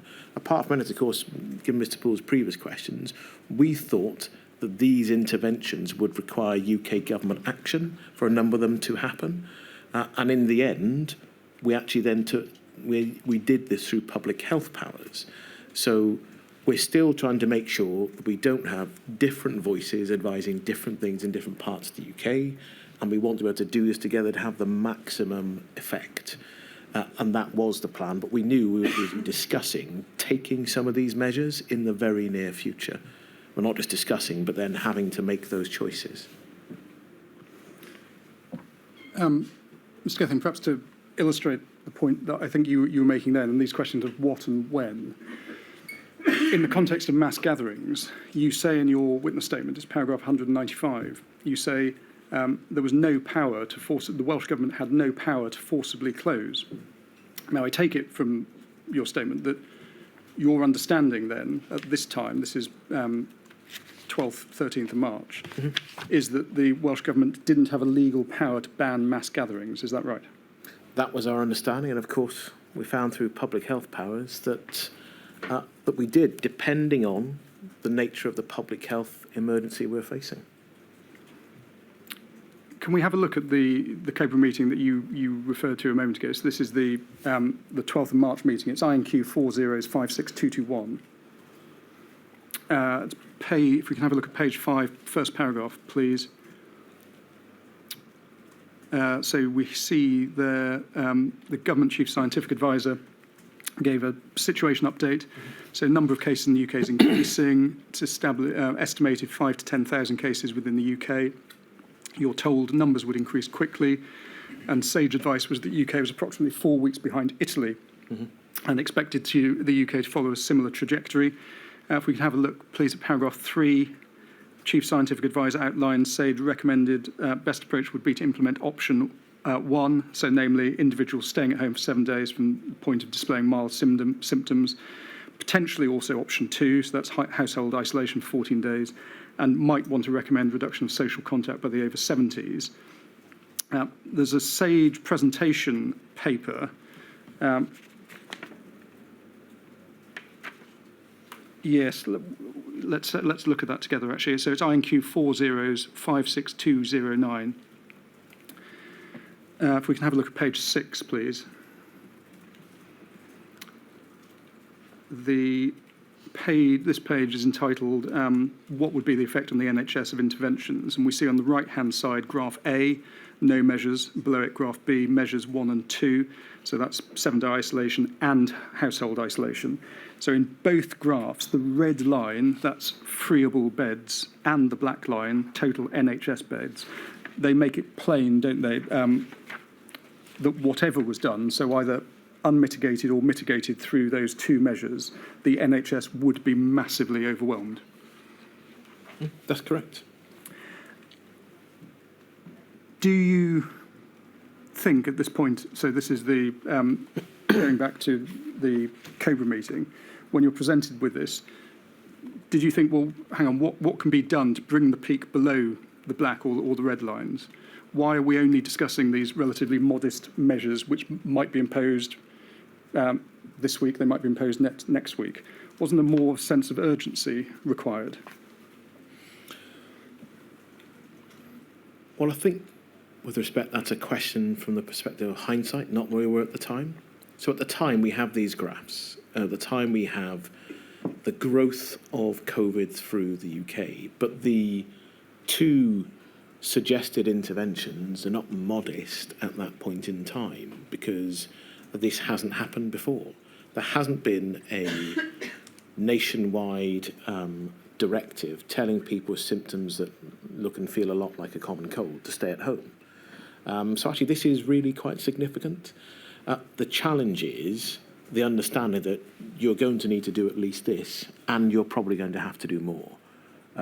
And that was certainly my understanding coming through the meeting. So when we looked at the 4 options that were provided to us, I think it was very hard not to think you're going to need to do all 4 of them. But actually one of those was large gatherings, and that's where we did have lots of the debate at the time focused on that without thinking about the 3 more significant interventions, which I think would have been more helpful. But we had the discussion in the meeting, and afterwards we tried to agree what we were going to do. And there was an agreed position across the 4 nations on mass gatherings, and that then fell apart within a day or 2 after the meeting. And I think that's because of the incoherence, as the public saw it, of talking about significant intervention in other parts of your life, but you can still go out to a large gathering. That's what the scientific advice was at the time, but as with a number of other things, you have to deal with the reality of how people react. Well, let's just explore that, because I think you said there was an agreed position across the four nations on mass gatherings. So let's just go back to those COBRA minutes we were looking at. It's INQ 4056221, please. We're on the 5th page and the 5th paragraph and the 3rd bullet point. So it's noted here that the hardest intervention to call was whether to cancel mass gatherings, as the evidence was not there, especially to outdoor events. Now, although the scientific evidence might not have been there to cancel gatherings, if we go back to those minutes we looked at from the COVID core group of the previous day, you'd been told that restricting mass gatherings could reduce infection-related deaths by 2%. You knew that, yes? Yeah. If we go over the page in these minutes, page 6, and I think it's the 9th bullet point, it starts Scottish Government minded to advise against gatherings of more than 500 people so as to ensure frontline emergency workers were able to prioritise the response to the pandemic. And then further down the bullet point list, public had not grasped how cancelling mass gatherings would or would not impact upon the peak, and it said might be sensible to announce self-isolation and mass gatherings. Thank you. Cancelling mass gatherings may positively impact on people's behaviours. I think that's 3 bullet points up from the bottom. We see that. And then if we go to page 8, we can see the sort of summary of the conclusion reached at this meeting. Page 8, paragraph 15, please. So I think I'm right in saying that the UK government took the decision not to prohibit mass gatherings at this stage, but it is noted here that the Prime Minister respects the Scottish Government's decision to cancel mass gatherings to manage pressure on emergency responders. I suppose first question, do you agree that advising against or banning mass gatherings so that public emergency services are not displaced, that seems to be a pragmatic approach? Yes, I think there are 2 perspectives here, aren't there? There's the pragmatic approach of, do you want emergency services dealing with mass gatherings or not? And then there's whether there's a scientific rationale that underpins you should ban gatherings now. And it goes back to your earlier questions of the timing of interventions as well, at what point you do things and whether all those things stick. And that is part of the framing of all of the conversations we had. And it was hard having the advice that there is no scientific or clinical medical reason to ban gatherings and understanding that will look incoherent. And, that's exactly what we found ourselves. You say there are 2 perspectives here. Perhaps I can suggest a 3rd perspective. Would not advising against or banning public gatherings, mass gatherings of more than 500 people, send a message to the people of Wales that there were terribly difficult times ahead, impossible choices to be made? You need to start taking this seriously. Yes, it would have helped to send that message. What we actually did on the 13th, because it was the 13th when we turned off lots of regular NHS activity, I think that was an even bigger message, but that highlighted the challenge of, so the NHS is going to stop doing normal activity, but we can still go to the rugby. And I think actually that is one of the things that would have been difficult. So at the time, with the advice, and if you're saying we're going to follow the science, be led by it, that's the advice we had. Actually, I think in hindsight, it is a reflection that from that meeting, if we had all agreed that mass gatherings weren't going to go ahead, it would have been a really clear signal. And of course, people were reacting around us already. I think football had gone ahead of others. So yes, I recognise, as I think others do as well, that if you had your time again in hindsight, the message on mass gatherings is really important as a behavioural signal for the scale of the choices that lie ahead of us. Do you recall a conversation between yourself, Dr. Robin Howe, who is the Incident Director and Professional Lead Consultant in Microbiology, and Dr. Tracy Cooper, who's Chief Executive of Public Health Wales, a conversation with you on the 13th of March about the Wales and Scotland rugby match that was due to take place the following day on the 14th. We the inquiry has heard evidence Public Health Wales expressed significant concerns about the match going ahead and recommended that the match be postponed or cancelled. Is that your recollection of that conversation? Not entirely. I think that formalises it in a way that that's not the conversation that I recall taking place. I do recall them saying that they thought that it would be sensible for the match not to go ahead. And I told them about the advice we'd had and that we were going through with Sage and about where we were and that it was difficult. In the end, of course, the WIU cancelled the event. And again, this is one of those learning points about at what point in time do you take different measures, not just for the scientific advice, but the behavioural signal that it sends. So I think the characterisation you read out is not one that I share, but there was a conversation. I do recall Public Health Wales saying that they thought that actually they'd prefer if the match didn't go ahead. Now, the Welsh Rugby Union had, in fact, we know, approached the Welsh Government and asked for a conversation about whether or not the match should go ahead. As you've just said, they were left to cancel the match themselves. They did that at lunchtime on the 13th of March, by which time 20,000 Scottish rugby fans had travelled from Scotland to Cardiff. And Mr Davies of the Welsh Rugby Union, his evidence to the inquiry is that it would have been reckless to allow the match to proceed. And yet, as I understand it, that was a match that you and your family would have gone to had it not been cancelled. Do you agree with him that it would have been reckless for that match to have proceeded? I think at the time this gets back into the advice is that there is no scientific reason to cancel the game. And that's clear. It's in the advice that's there at the time in more than one source. I'd been asked previously whether I was going to game, and I'd said yes. And if I'm saying there's no reason for this game not to go ahead, for people not to go, I can't then say, but actually my family isn't going. I've made that decision. You know, you're in a position that would be utterly impossible. You can't be a minister who stands up and says, this is the advice I've had, this is why I'm saying this to the country, but personally I'm going to do something entirely different. It's like, you know, trying to advertise a vaccination campaign but then refusing to have the vaccine yourself. You couldn't do it. And yet what happened was everything changed around us in a really rapid manner. So that was the advice, a decision's made, and you then have to explain to the public what you're doing next and why. And you can see it changed by the 16th of March. There was an agreement this shouldn't go ahead and mass gatherings wouldn't take place. Now, you say everything changed around us, but on the 12th of March, so this is a day before you have the conversation with Public Health Wales, 2 Six Nations rugby matches are cancelled. Wales's football match against the USA later in the month is cancelled. Premier League was put on hold until April, and the annual Welsh Labour Conference, due to take place in Llandudno at the end of March, that was postponed. So those decisions had been taken. You'd been at a COBRA meeting where you'd been told that the Scottish Government had taken the decision to ban mass gatherings of more than 500 people for the reasons we've discussed. Was it really fair to leave the decision in the hands of the Welsh Rugby Union? Might it be said that that was an abdication of responsibility on the Welsh Government's part? Should you not have passed on all of that information to the Welsh Rugby Union if you were going to leave the decision-making to them? So, as I say, we'd had the scientific advice that concluded that there wasn't a rationale to advise governments to cancel those events. We'd also then had not just a call from the Welsh Rugby Union. I'd spoken to the chair and I'd arranged for the chair to have a direct conversation with the chief medical officer as well.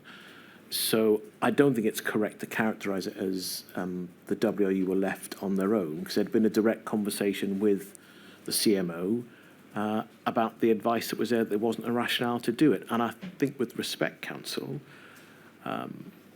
the event in the rugby stadium is different to an indoor conference. And an indoor conference to be taking place both in terms of transmission, but also, frankly, can you imagine if we had trooped every Welsh Labour minister to a party political event over a weekend when we're just about to make more announcements, for example, about what the NHS can and can't do?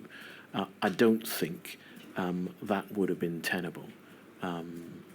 But that is one example, isn't it? And I take your point, an indoor conference is different. But we had 2 other rugby matches and the Six Nations cancelled, an international football match cancelled, and the Premier League all outdoor events put on hold. And different sporting bodies had made different choices, and that was part of the reason why it was such a lively discussion in COBRA, because large sporting events have an unusually significant cultural impact and about what people see and do. And that's also why I recognise that in hindsight, saying those things can't go ahead is a hugely important behavioural signal. But the advice we had about actually there isn't a clinical reason to do this, and it's not an intervention that we recommend you take now, was the advice that we had. And again, you look back, and it's one of the choices that I do think I would have made differently, and that is the value and the benefit of hindsight, looking at where we are now. Mr. Giffen, as I'm sure you know, I've heard a fair bit of evidence about following the science and the impact of that particular mantra. What concerns me is that when a politician or a decision maker like you says we are following the science, you are essentially saying the scientist is taking the decision. Now, as a politician, a decision maker, you have to balance a number of factors, don't you? Not just the scientific advice. And in fact, you did have some advice that said a reduction of 2% in mortality. So that's quite a few deaths you might save. So do you not accept that it's not a question, do you accept that it's not just a question of following the science, but of balancing a number of factors? Indeed, and I've never tried to avoid my responsibility for making choices, because the choices were choices of ministers. The challenge here is when you have advice that says, we don't think you should do this now, and we don't think there's a scientific justification for doing it, you've then got to have another rationale of saying, well, actually, I think there are more considerations to do it. Yeah. And so that is the choice, and that was a choice we made at the time. In hindsight, I think we'd do that differently. And, I think that's the view of not just Dr. Athen, but Dr. Whitty as well and others. So that's their advice. But whatever happened, even if their advice was to ban mass gatherings, it would still be my choice, the First Minister's choice about whether to do that or not. And so those are the things that you do have to balance all the way through this. The mass gatherings issue, I understand why it's significant, particularly because the highlight of the rugby game and what happened on that weekend, and then what happened literally at the end of that weekend as well, in the pace of events. So it's uncomfortable, and in all of the awkward choices we made, that is definitely one of the jars, and I recognise that. Thank you. Just before we leave the 13th of March, we heard evidence from Dr. Tracy Cooper last week, and she said it was only when you visited Public Health Wales's offices and the National Contact Centre on the 13th of March and saw, her words, half of a very large office filled with people wearing high-vis jackets and whiteboards with tens of people's contact initials and numbers on, that she thought that the pandemic suddenly became more tangible for you. And she told the inquiry that was the challenge, that ministers were effectively distanced from it to an extent because it wasn't palpable to them until the 13th of March. Do you have any comments on Dr. Cooper's evidence? Well, that's Dr. Cooper's, it's certainly not mine. From the images in Italy were the ones that really visibly drove home the extent of what could happen. And the reason for that is northern Italy, as part of a wealthy nation, it's the wealthiest part of Italy, has got a highly developed first world health and care system. Italy was being overwhelmed when you go through the end of February and into March.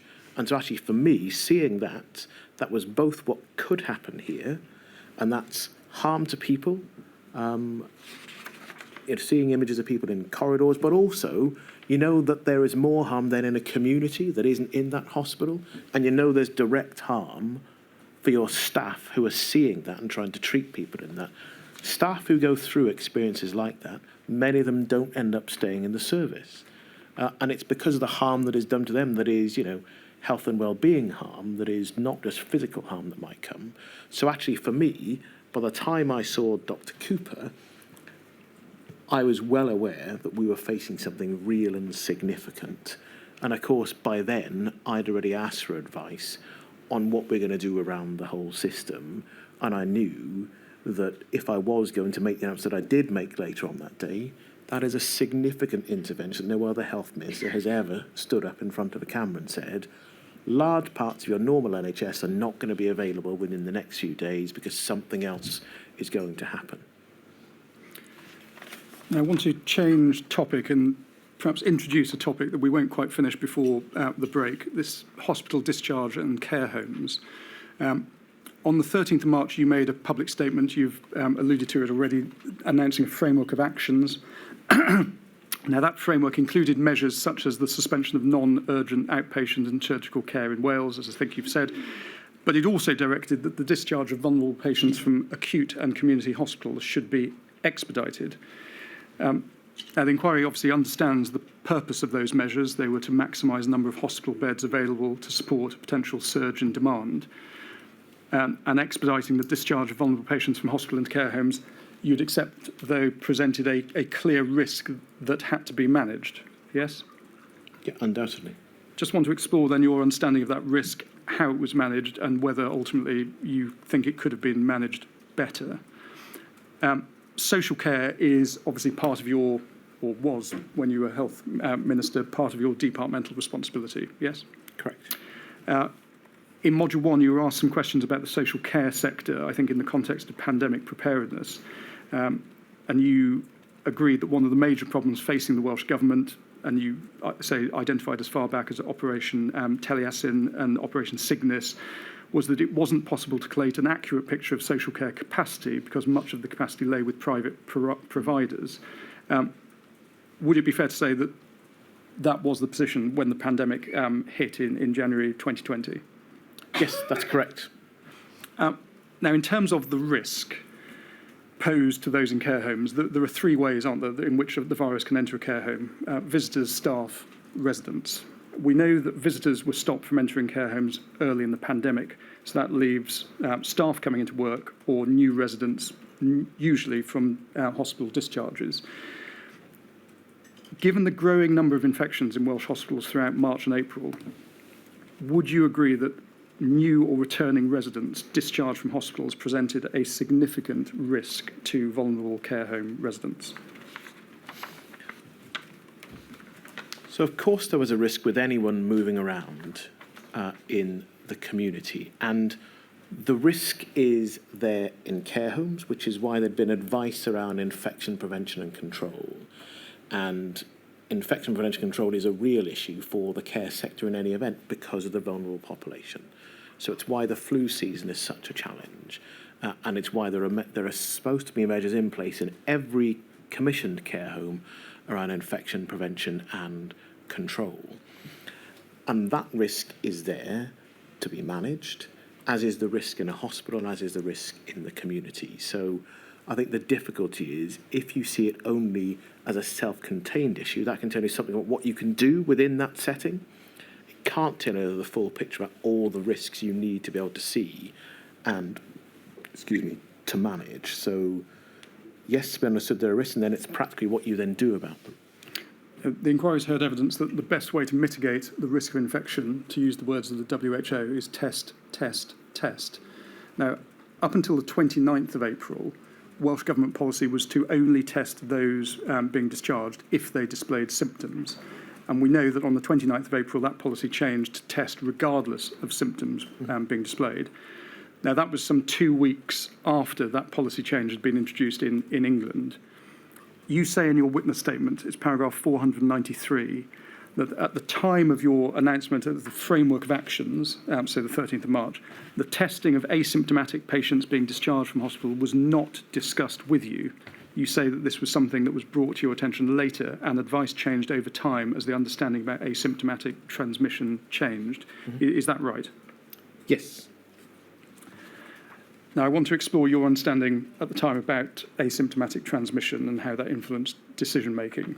But as that's a slight change in topic, that may be an appropriate Yes, point. of course. 1:45, please. So, Mr. Giffen, I think you know that we have to take, well, we have a lunch break anyway, but we will, I promise, complete your evidence today. No problem. Thank you.